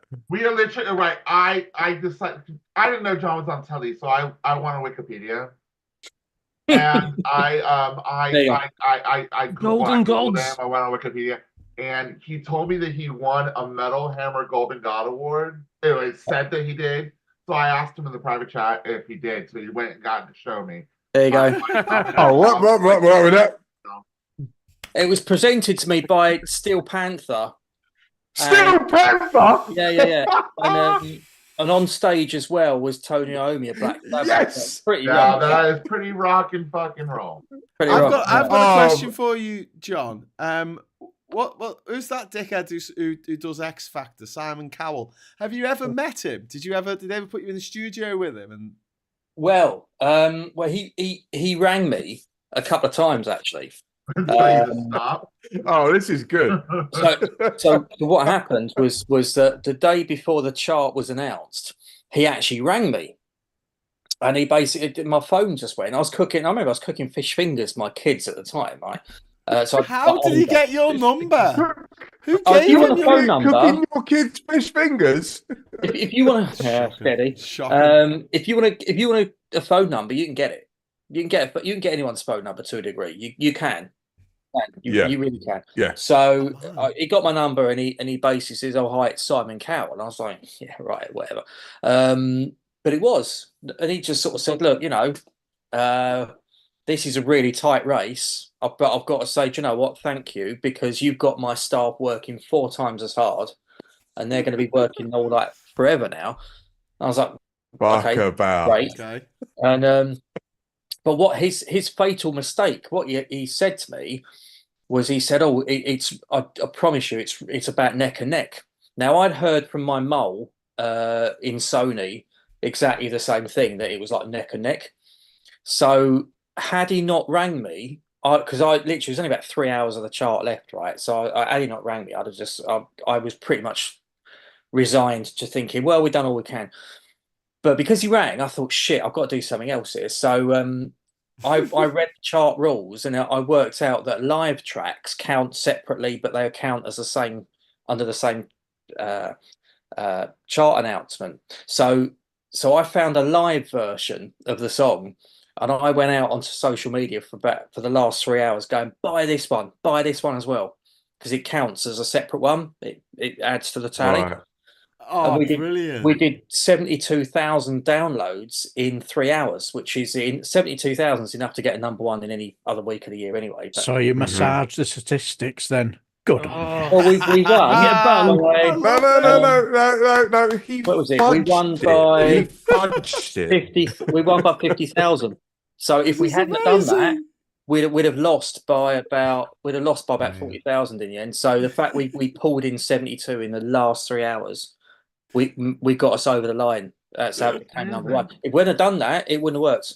So I don't know any of this about he you. offered me a beer, and he goes after all this is done. Do you want to go for a beer? And I went, yeah, go on then. Yeah, all right then.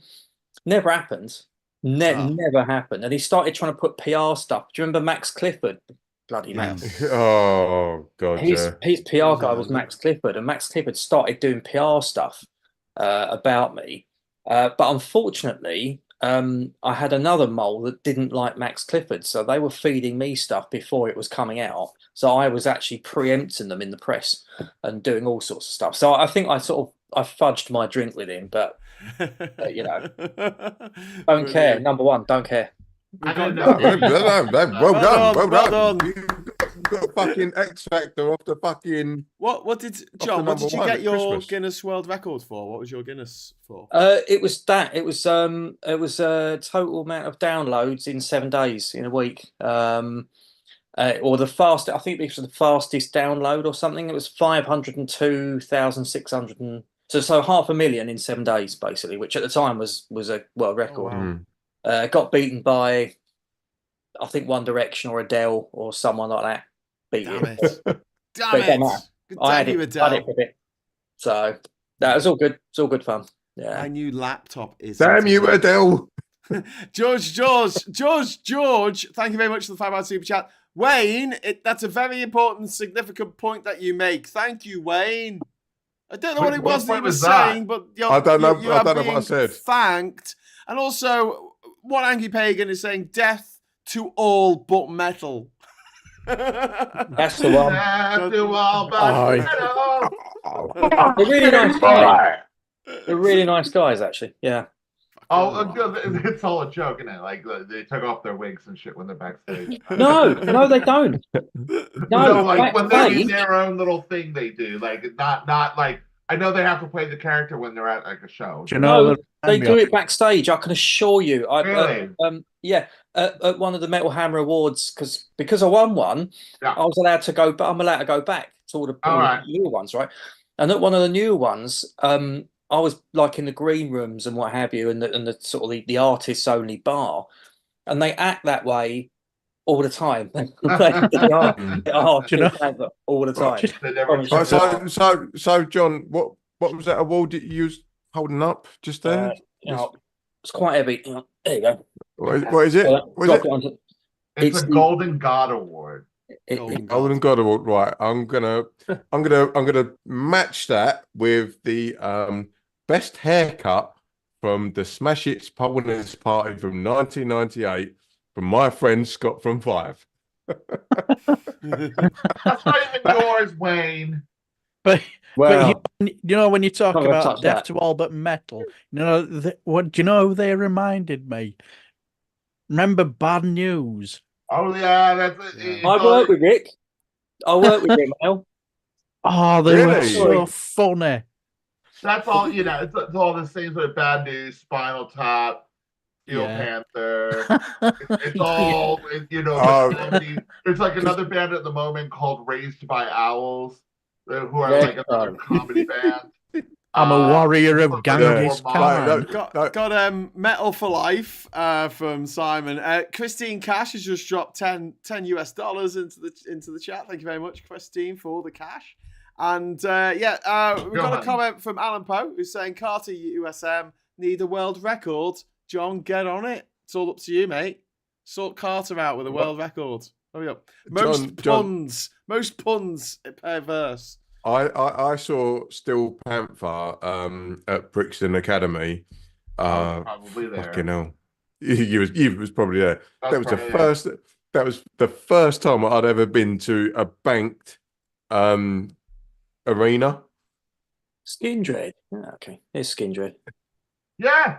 Yeah. Fucking love Skindred. Get in. Give me that boom. Frozen. Give me that boom. Is that your background screen on your phone? No, that's me and Benji. He DJ'd my 40th birthday Does your girlfriend mind? Yeah, no. Hang on a minute. There's a fucking mic drop. There's a mic I just drop. did not know, and I didn't think to look it up. And then when you mentioned you were on the telly, I was like, "This guy's been on the telly." All right, Not anymore. Not anymore. I haven't been on the telly for a while now.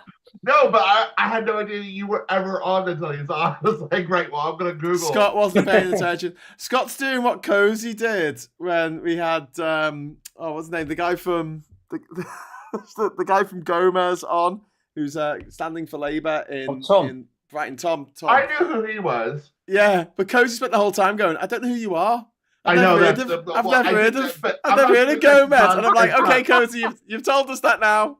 And then she said it again, and I'm like, I'll shut up. It's funny because I don't know who you are. George. Shows with John now, like George was just throwing money at us at the moment. 3 super chats in a row saying, Wayne, language bias. Wayne, language bias again. And then, you guys are bankrupting me. I'm very sorry, George. But great. Like, you talk about that language bias. Mouth. Yeah. Right. I said to you the other day, like I was on a TV show, and it's like what was it? I was like, the Villa on Sky One. No one can find it. We tried to find that. No one can find it. Yeah. Hey, I was on quite a few things on TV that had just gone to God now. I tried to put up an episode of Movie Watch that I was on, and the Channel 4 took it down. Like it was a crappy VHS copy, and Channel 4 like, no, that's a copyright. You know, I was on a crying TV ever. Who cares? No one watches it. No one's gonna buy the collection of Movie Watch on DVD or nothing. You know what?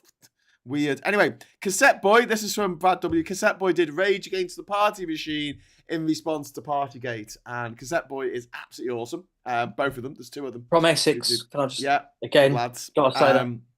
And along with See You Next Tuesday and the Gang, who I guess it's not KU next Tuesday. I'm not saying anything. But I was a big fan of KU Next Tuesday back in must have been about 15. Must be more than 15 years ago. I was too. I used to go see him at like the Retro Bar in London. He would play there a lot, and he would play like the Bird's Nest in Deptford.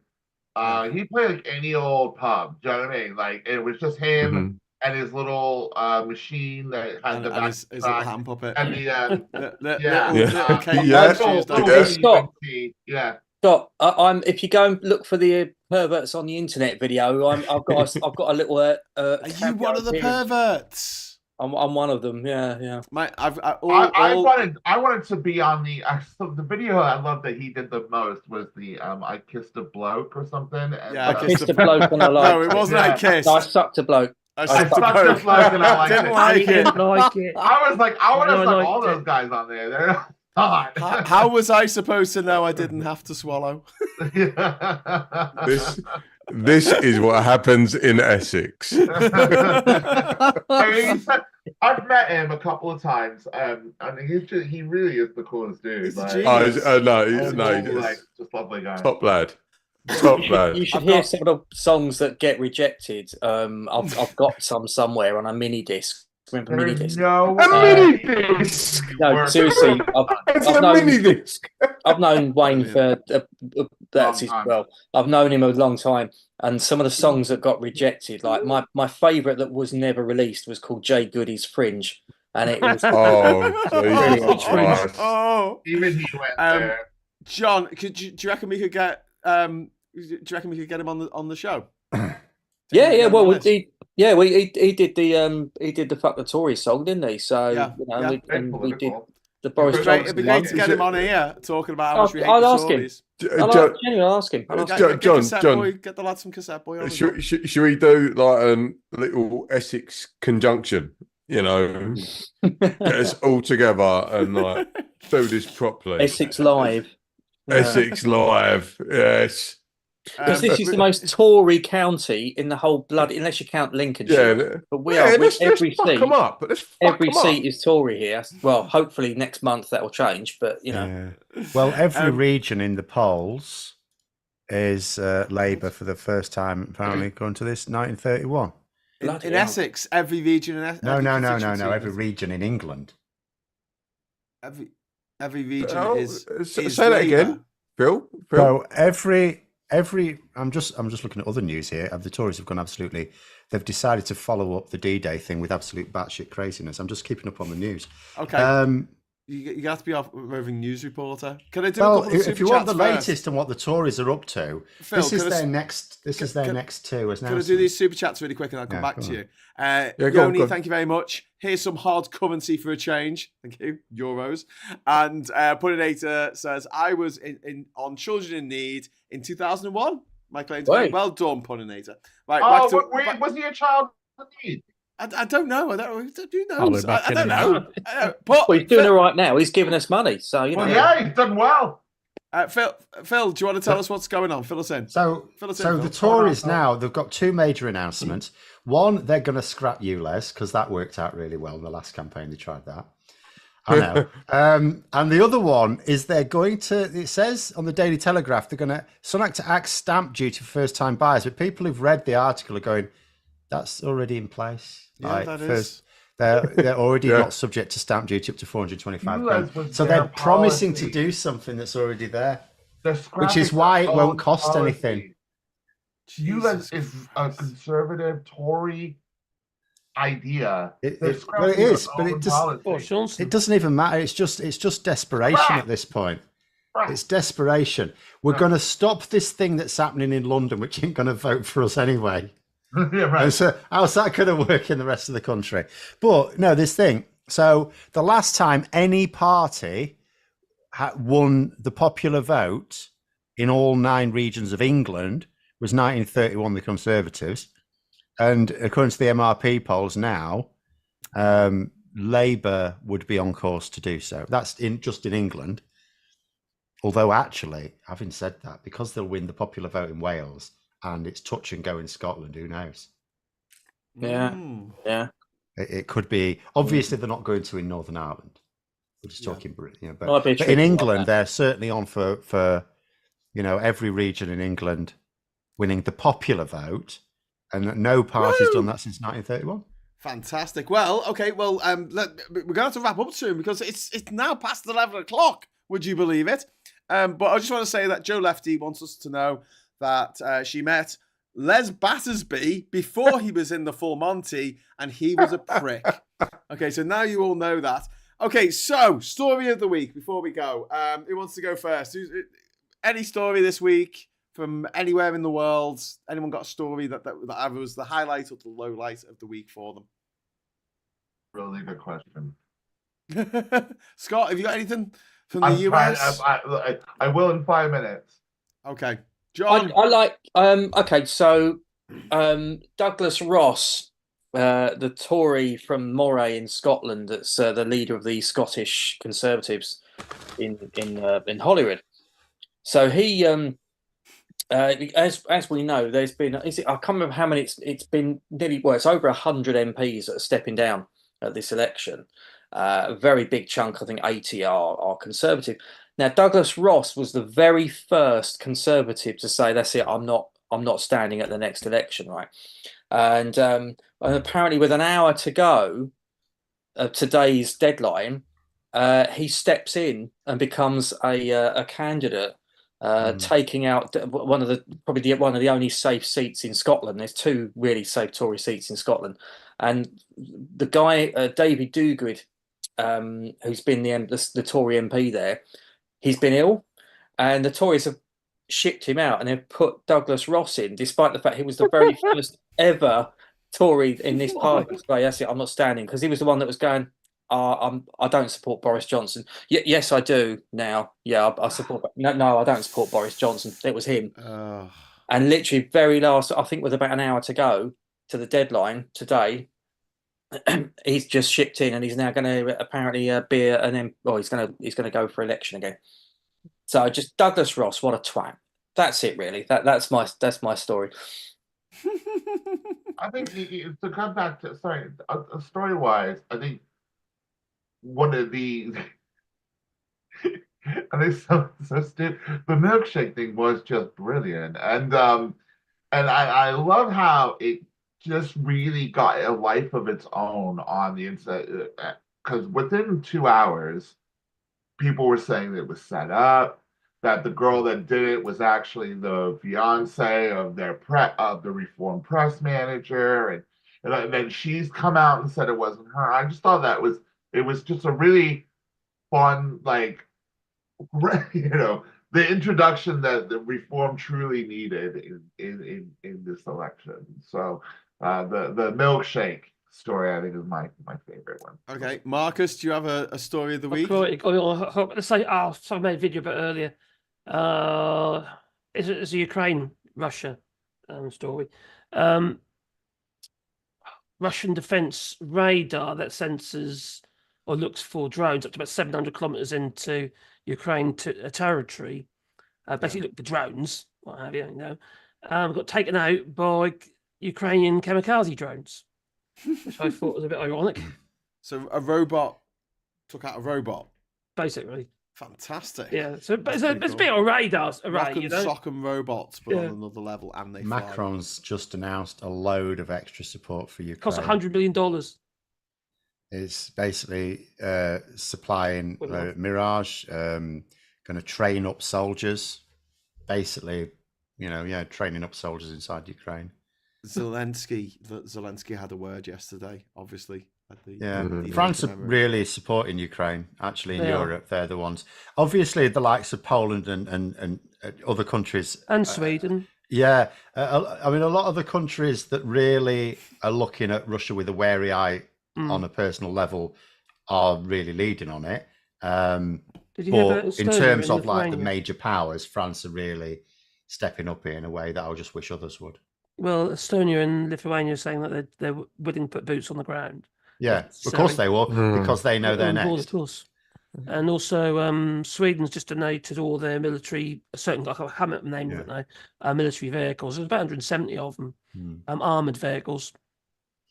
So, I don't know how, it's like, how many red lines have we already crossed and he hasn't actually launched a nuclear weapon yet? Because it would be a mad thing to do. Yeah, so, I don't know. I get the impression it's largely America for whatever reason. Yeah. We're a bit too cautious here. But I just don't know why. We could have kicked him out ages ago. Yeah.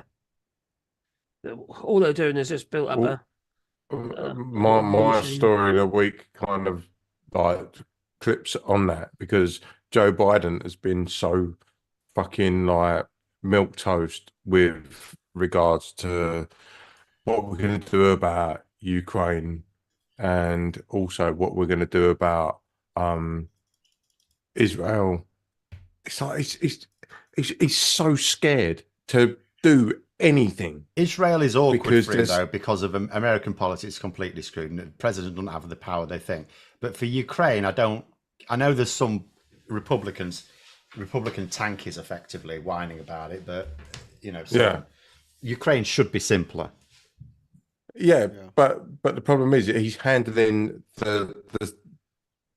the institutions the same, in the sense of like there's a war going on here, and I'm going to say we can't really do anything about that, and then the next one, we can't really do anything about that, but you're America, bruv.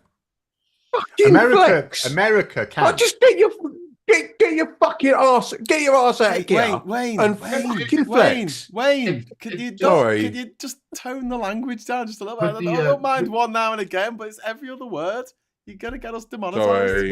We've already done that, so it doesn't matter now. Might as well just go for it. Just don't get any strikes on the channel. You know what I mean? You know what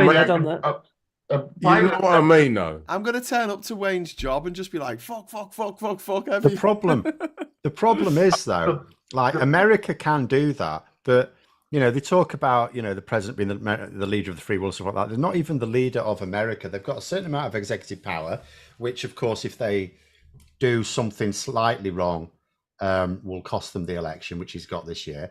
But it's also that, he hasn't actually even got if he thought, bugger it, I'm not fighting the next election anyway, and didn't want to shit it up for his own party. He needs a certain amount of stuff to go through Congress. I was just about to say that it's not to make the excuses. majority are Republicans. They're against him the whole time. Yeah. Right. It's not to make excuses, because America collectively should be doing better. And they've absolutely got the power to have stopped these conflicts and others without hurting their own interests. Because that's the key thing. You could understand it if they were going to hurt their own interests, but it's not. It's purely politics. But it is not down to just the president. It's the whole body politic in America. So, Davin, are you back with us? Certainly am, my good man. Do you have a story of the week? Like a story that sort of. I certainly do. Have you heard about the slightest little scandal over in Brazil? No. All right. Former mayor of Rio, Cesar Maia, I'm sorry if I butchered his name, mistakenly joins council video while sat on the pot. What? Yes, a three-time ex-mayor of Rio de Janeiro was left red-faced when he left his camera on while he was on the pot with his French carrot and 2 garden peas, and judging by the size they blocked it out, it was a French carrot and 2 garden peas while they were dropping a dead otter. Thing is, though, there was an even better one in South America a few years ago, wasn't there? There was this was during the pandemic. I can't remember where it was. I'm sure it was in South America. I'm going to find it now. And there was like a court case. It was all been done like video conferencing because of the pandemic. And this lawyer, like, they thought it was like a recess thing, but he didn't realize his camera was still streaming. He had sex with like his client, which is a bit of a no-no in any country. Just a little bit. That got him into some trouble. I thought you were going to say they were stuck on the cat filter or something. Straight in there. But thing is, he put the camera on and he just calmly went about his daily business. And the guy who's got the microphone just having to push it away because he's going. Trying to keep some tone of professionalism, and you can see the camera all around the hall, and everybody's just wetting themselves laughing while he's got his French carrot and 2 garden peas hanging out. Hold up, and then Graham gives me shit for fucking swearing on it. Yeah, because what Darren's using there is like high frequency swears that the whatever the AI that runs through everything we say on YouTube can't pick up. It's not that so obvious. Clearly he was dropping a dead otter. Yes. Launching a dreadnought. Anyway, Phil, do you have a story of the week? I've been totally focused on that. I mean, there's just accumulation. The Tories are going to destroy themselves. Because it's just this second week. Phil. Yes, it is. I can't think of anything else. I've seen other stories, but I can't actually think of any because all I can think is the way Sunak announced the election was catastrophic. The next couple of days were absolutely woeful, which is why I had to go into his bunker on that Saturday. Then they came out with the National Service, which was so bad that Labour have used it in their ads. And then, so the first week was pretty awful. And the second week has surpassed it. And all I can think of is these Conservative candidates looking at this developing situation and thinking, this is what he's done we were in a shit place when he announced the election. We thought we had another 6 months to find a job. But we at least thought the polls would narrow. 2 weeks later, he's pissed off every flag shagger in the country, as well as like everyone else. And the polls are widening, and they've got 4 more weeks. If only there was a German word meaning to take pleasure from your enemy's misfortunes. So Phil's supposed to say he'd be better off not actually campaigning at all. But they can't. That's they're trapped. If they were like on for 150 seats, I would say, just hunker down for 4 weeks. But they're actually could be in third place, which is like not acceptable to the Conservatives. About 40 seats. So they have to win more support. They have to win more support. But every time he tries, he loses more. Well, it don't matter. He's Frank completely Hester trapped. bung him some more, wasn't he? No one's going So what's the back, man. chances of Rishi Sunak joining a dodgy meeting while sat on the pot? Pretty high. It's almost Do like you- America. you know though. what? I honestly think that they're 20% that they're hovering around now. I think it's going to be cut in half by this D-Day thing. Because don't forget, the only people who were still going for them were the people who have, you know, the gung-ho, flag-shagging nationalists. I don't know about that. Nutters, What I and would they're say just is gonna there be like, is signs forget it. already from the polls where the fieldwork's been done since then. What it has done is it's caused quite a few undecided voters to decide to vote Reform UK. That is now emerging from the polls that are being released. I think Farage did himself a few favours today. I can't stand the guy, but I think he'll gain a few more today after the debate. After he was given an opportunity to explain that he raised 100 grand for the event. Yeah.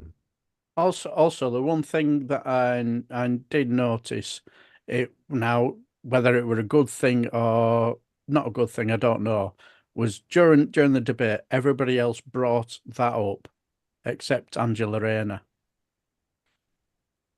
When in the Telegraph, they're saying that in a poll, a Telegraph poll, they're saying that Farage is ahead. Penny Mordaunt struggled to keep up, and Angela Rayner was flops. So Well, they would though. That was a Tory. I know, Tory I think that all like goes back into the whole narrative of trying not to upset the right-wing media, in the sense of like, you don't want to step on your own dick, right? So just be nice and then just get over the line and we'll get it through. And that's pretty much what they want to do. They're not trying to cause controversy at all. They're not trying to upset anyone at all. Well, like in Farage is there to... Yeah, like those who read the Telegraph. Farage is... They're not going to vote Labour, are they, Wayne, anyway? No, of course not. So don't give them a reason to like vote otherwise. Just let it happen. Just let it happen. Yeah. I've got the papers here behind me. I'll just disappear so you can see them. And thank you. You've got the Daily Express there. Truly sorry. Stupid Boy, the Star, the Mirror there. You've got saying it's over. Tory minister says MP snub has ended party's election hopes. Tory voters want Farage to succeed Sunak as leader. Oh, God. You got Mordaunt hits out a completely wrong PM in the Times. Guardian, furious Tories turn on Sunak over D-Day snub.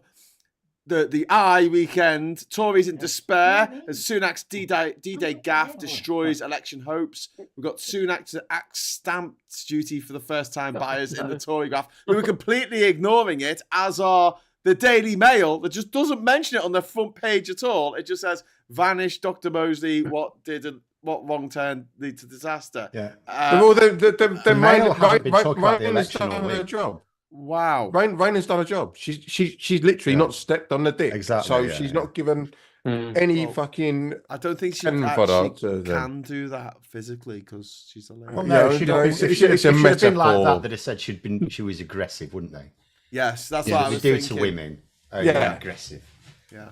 So It's a that metaphor, was fine. so- Also, with Keir Starmer staying there the whole time, I think that also But like stops all them from... normal people. Yeah. Because, like, let's be honest, if he'd have left early like Sunak had done, the first word would have been over his picture, traitor. Yeah. Yeah. I realised that I didn't 100%. do that. I didn't do that properly because that was only supposed to come up in my little square. It wasn't supposed to come up for everybody who was watching it. But it was a big jump scare because I suddenly went from being this little tiny square in the screen here to the big Graham. Sorry for everyone. In the chat. And this is the thing. Like, Graham, I've spoken to you. I've spoken to you about this privately, and I've spoken to you about this publicly. The whole thing about the Labour initiative right now is not to fuck up with the right-wing media, because the right-wing media are literally poised, set, ready to go. Anything that they say, right, we got you. We got you. But we got you. The Telegraph and the Mail's front page tomorrow don't mention the war. Literally don't mention it. The Mail, most of their front pages in the last week have not mentioned anything to do with the election either. Yeah. I mean, that's a win. The fact that they've got nothing to 100%. latch onto. Well, they dug up bloody Lord Lucan, didn't they? Yeah, We're investigating Lord Lucan. It was that was last Saturday, I think. When fucking Roland Rat fucking comes up with like Jeremy Corbyn in like PMQs, I'm like, bruv, have you not got anything better to talk about? No, you don't. The geezer's like, he's jogged on. He's jogged on. Fuck him off. Don't care about him. Shut the fuck up. But that's all you've got. Yeah. Oh, and Calvin Robinson's been kicked out of the Conservative Party. I'd forgotten about that. Oh, I was surprised he was part of the Conservative Party. Is he the vicar? Yeah, the fake vicar. Yeah, vicar. The fake vicar. Yeah. Oh god. Well, as I say, as I've seen all what's been happening and all that, I saw a tweet where somebody said something that was very, very interesting. I thought that is a brilliant line. Somebody said, "Winners concentrate on winning, losers concentrate on winners," and I thought that is a brilliant line. That is a brilliant line. And if you noticed, with the Conservatives, all they've been concentrating is on Labour. They've not really been concentrating on what we've given you. Yes, because it's sod all. They didn't have anything in 2019 either. No, they didn't. But Boris Johnson's line was, Theresa May and David Cameron arsed it all up, but I'm different. I've got this new idea, levelling up, get Brexit done, all the rest of it. Sunak's now trying to say the same line, but he hasn't got the vision now. I mean, Boris Johnson, it was all going to be through Brexit and all this lot. Sunak's got nothing. You know, Darren, you're so right, because the one thing I noticed at the going back to the debate tonight, Penny Morton would only go for Angela Rayner. She didn't interrupt anybody else. Yeah, absolutely. You know, I noticed that straight away. I was like, she hasn't got the balls to go up against Nigel Farage. But she didn't need to argue. But I would argue that they should be ignoring him. But it was odd that. If I didn't watch it, but if she was only going at Labour, that's odd because interrupt was Angela Rayner, because they're up against the Lib Dems in a great deal of seats as well. No, she. I mean, as far as Morton was concerned, Angela Rayner was the only person in the room. Right. Yeah, she did not really attack or come for anybody else. You know, the Lib Dem lady, she came across like a bit of a wet scab, a wet fish. I'm sorry, if I'm honest. And then you got the Green and the Welsh guy, and then Nigel.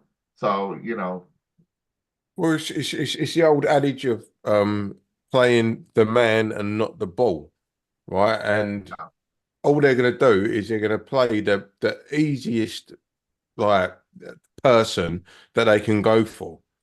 So if Farage is there, isn't the easiest person there, is she? I mean, no. But Farage is the toughest one they can go for, because he's made not an accusation. Yeah. He's basically accusing the others of having an auto. Yeah. Oh, really? Unlike the other parties, I don't need an auto coup to tell you what I believe in. He said. But then he showed a zoomed out thing that had. Surely you would see there was no auto cue for anyone. There isn't, is there? No.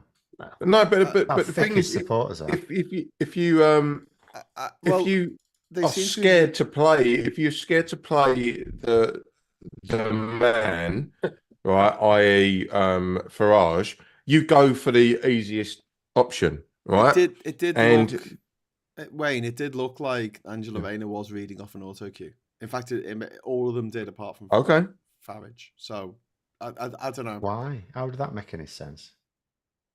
Well, how does that work? They had an auto cue set up. Well, how does that work when you've got a dynamic of all these different people? Because it was the end statements, so they were given 45 seconds at the end, or 30 seconds each to give. Right. Okay. And it was obviously scripted because everyone else just straight down the barrel hello, my name is Graham. Welcome to, and it was a bit like that rather than a bit more. Okay, fair enough. So, but I mean, Farage can do that. I can do that. I know other people who can do it, but it doesn't mean that you're a good person. Put it that way. Yeah. No, Johnny, I think what was scary was that Farage was very good at going, look, because Morton would attack Raina so much that Raina was trying to say what she wanted to say, but he's sitting there going, look at these two squabbling like a bunch of idiots. Do you know what I mean? Right. He was quite clever in that. But at the because that's what he's going for. He's going for the distant. Except that won't help Farage because You don't think so? no, because Angela Rayner's the deputy leader. It would have worked if this was a bickering between Sunak and Starmer, because Angela Rayner deputy, and Penny Mordaunt's not even that. She's in charge of the photocopying. Yeah. Parliament. That's it. So it doesn't work as well as if it were like Starmer and Sunak having a pop. I don't know, because like this is what that like his like because people look at it as presidential, don't they? Between conservative and reform, I think could be swayed that way. Do you know what I mean? Maybe not. I don't know. Yeah, because like do you know what, Phil? That was the most kneecapping fucking comment ever. Johnny B, thank you very much for the £5 super chat. Is it me, or has Penny Mordaunt got extremely long index fingers, a bit like E.T., but without the empathy? Right. No. Right. Penny. As soon as you go for that ad hominems, you've lost the fucking argument. Leave it. It's fine. See, the thing is, somebody said something that were really interesting because when I was watching it, I said, "Is it me or does Angela Rayner look a bit underwhelming?" And somebody said something about being as I say, when it comes to the right wing, if she goes off on one, because there'll be people who will not know her, who will not really know her, and they'll have heard all this nonsense that she's an absolute. She goes hysterical, this, that, and the other. And if they don't know who they are, and if they don't know who Penny Mordaunt is, and they'll watch it, they'll have thought Penny Mordaunt was Angela Rayner. Yeah. And I thought, that's quite interesting. Yeah. She interrupted so much when Angela Rayner was talking. And I thought that it was really bad the way that when Penny Mordaunt was talking, no one was interrupting her. But every time that Angela was trying to make a point, Penny Mordaunt just jumped in there halfway through and said, and it was quite aggressive, and it's not a good look, is it? No, because it was just attacking Labour. She actually said, "You've had 14 years to think about your policies." She's like, "You've had 14 years in power, and you've got nothing done." What thing is, Mordaunt had to though. They've got nothing left, and obviously after she had to apologise 3 times in the first couple of minutes, wasn't it? It was ridiculous. Yeah. Apologising for the the D-Day thing. She had no choice. Mordaunt had to just go for the jugular straight away, and it wasn't a good look. Yeah, I think somehow that it's not a good look, but she had to. John, to your point, it's if you go for the person rather than actually talking about the point, then you've lost the argument already. You're right. You're right. But I think Mordaunt realised, especially after Sunak's mess up, well, many of them, but the latest one, she was exasperated. I think literally the first 30 seconds when it first started, she just looked exasperated already.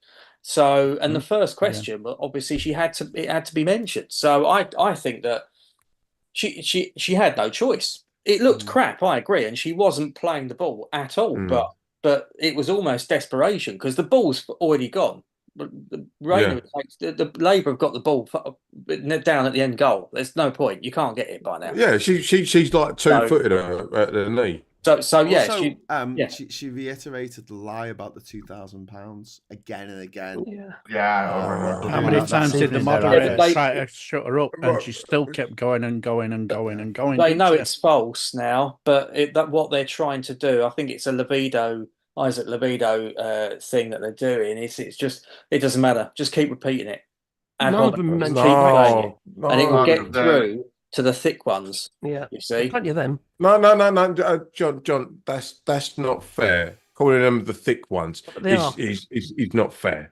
It's about sort of like Challenged? trying to.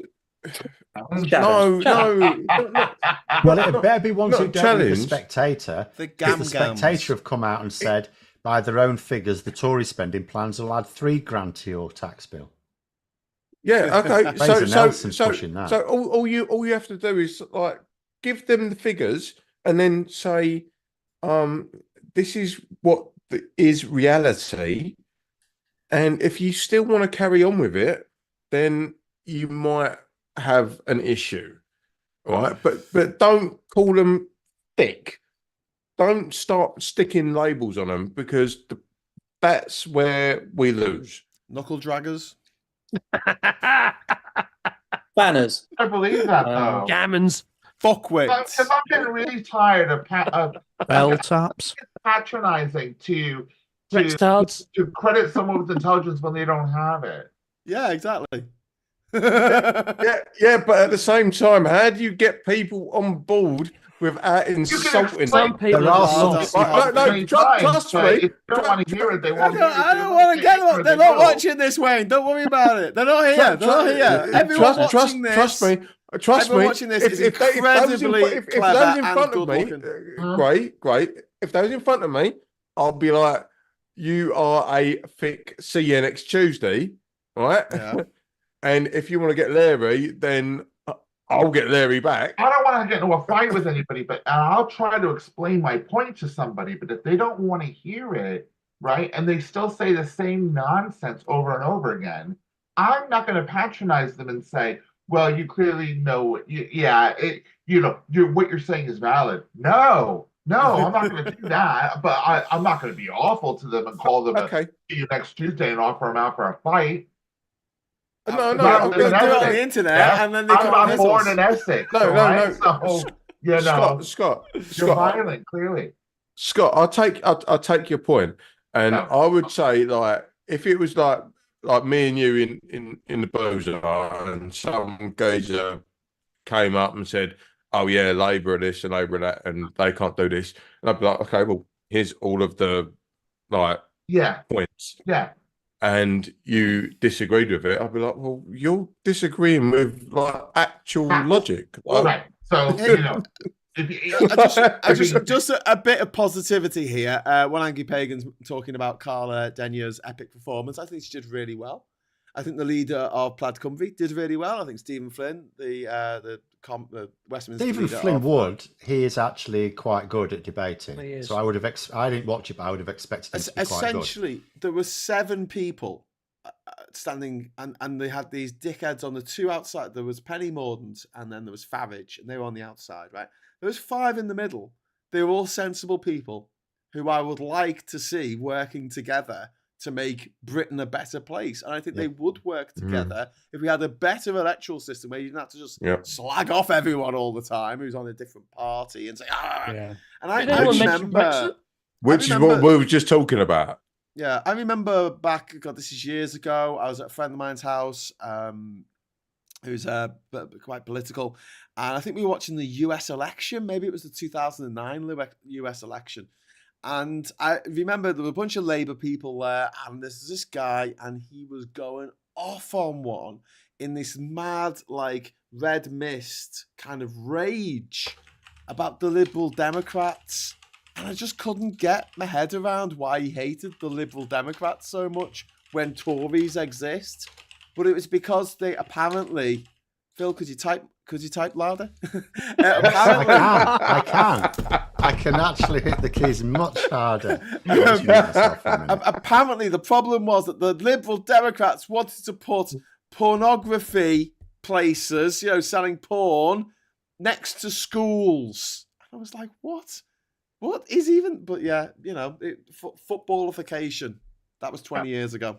Did We haven't moved anyone on. in this debate mention Brexit at all? Yes, someone Once. in the audience did. Yeah, Oh, one. oh, No, sorry, it was Carl. No, it was Stephen Flynn, wasn't it? Stephen Flynn. Stephen It was Flynn. Stephen Flynn. Oh, Sorry, got yeah. you. One. Yeah. They didn't mention the I fact got that. to use my don't mention the Brexit graphic. Ah, got it. So they didn't mention the fact that the paratroopers on D-Day were having to go through passport control. Passport control. Brilliant. No, you've got to remember, Marcus, Oh, that's that's the French that is far. against us. They've done it on The purpose. pesky French.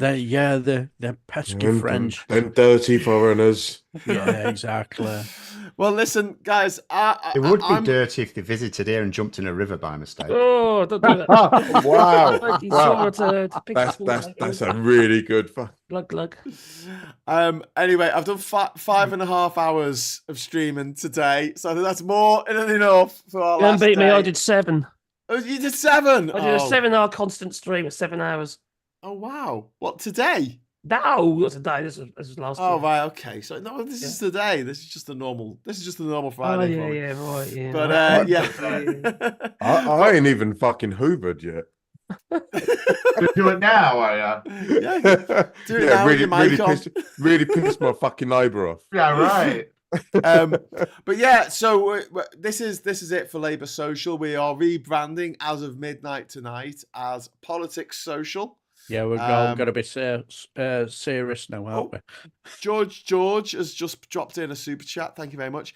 No one interrupted Mordant, but Mordant interrupted everyone. This is highly consequential because it means that psychologically, I think that word is Mordant dominated. I don't know. I don't think she came across very well at all. She just looked. She just looked, yeah, but you got to stand up and fight. Got to stand up and fight. Stand up and Stand up fight. and fight, Marcus. Got to stand up And then and fight. beside you, stand up and fight. Stand up and fight. Right. So yeah, I'm gonna just swap out my little logo in the top right hand corner. You guys can't see this, but there it says Politics Social. There you go. So the transfer has commenced. The reason why we're changing the name to Politics Social, as we said earlier, is to allow more voices onto this channel who might be a bit put off by the fact that we are a Labour channel. So it's fine. We're not a Labour channel anymore. Wink, wink. We kind of are, but now we're called Politics Social, which will allow people from the Greens and the SNP and the Lib Dems to come on the show, but no Tories because we hate them. So anyway, unless they want to rejoin, if there are any Conservatives who would like to promote PR or rejoining the EU. Oh, we'll let them on. Okay, Phil. Yeah, we will. Former Tories. What about ex-Tories? Ex-Tories, yes. We'd let ex-Tories. We'd let Rory Stewart on here Dissidents. to tell one of his little stories. Every time they go, I'll say, "What do you think about this political thing?" He says, "Well, you see, when I was in Azerbaijan, I was working as the What is up with you and these maitre d'." amazing impressions tonight? I just listened to a lot of podcasts. It was like Rory Stewart was in the room there. No, seriously. No, Graham, don't do your impressions anymore. They're fucking terrible. I love them. You do them from now. Wayne, you're just jealous, Wayne. Anyway, Yeah. So get more people on the channel, attention than you. and also, I can do Scouse. All right, calm down. we are promoting stopthetories.vote up to the election, and we really want you to go onto that site. Get your mates to go on it. Get family members to go on it around the country. They're in different constituencies around the country. Get them to go on it and see who the best placed person is to beat the Tory in that particular constituency. It might be the Greens. It might be the Lib Dems. It might be the SNP. It's probably Labour, but not in every constituency. And we want to get to a point where we have net zero Tories, because it's not enough for them just to be beaten in this election. They have to be destroyed because of the shit that they have. And even if you think you know what your choice is or something like that, there's also links on it for registering, postal vote, and vote, making sure you have got the right voter ID. Yeah. So there's links to all the external sites on every constituency. We're quite lucky. I wonder if Frank Hester thinks he's got value for money. Well, he hasn't for his latest tranche of money, has he? Unless they've given him a quick deal on the sly. Keeping it out of jail. You know what the Lib Dems did today? It was quite good. Did they not bring this up at the debate? Because I thought it was a really good line. They challenged the Tories to donate it to a veterans charity. The latest Nah, they 5 didn't million. mention that in the debate, I don't think. Did Daisy Cooper bring that up in the debate or anything? Did she challenge Penny Mordaunt to do that? Because I didn't watch it. Not what I saw.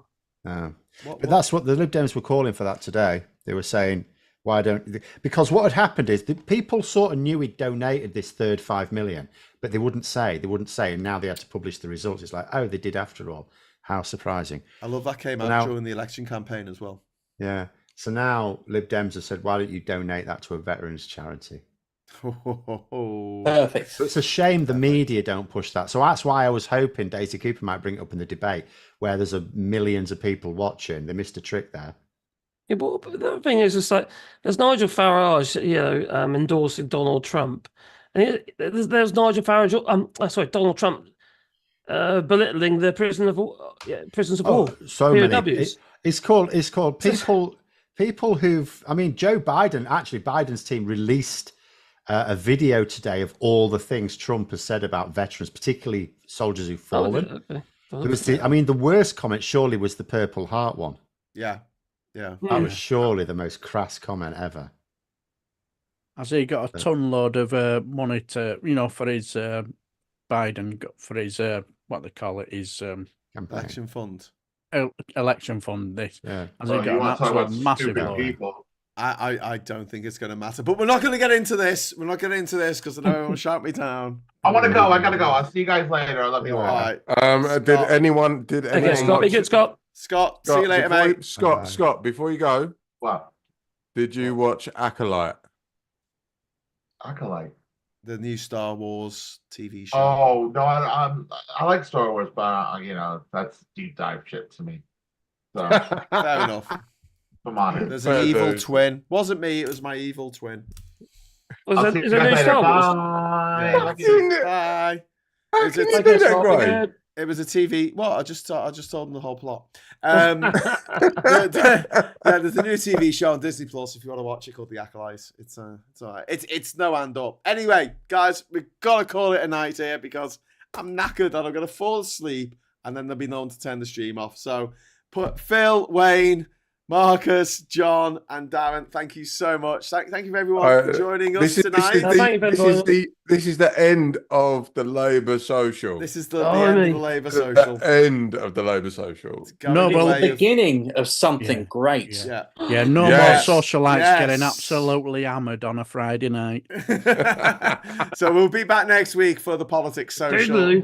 And we'll be obviously back before then with more shows and more content for you with more people. So thank you very much for watching. Thank you for all the super chats and the chat. Give us a like on the way out. And until next time, hello, good evening, welcome, and goodbye. Bye.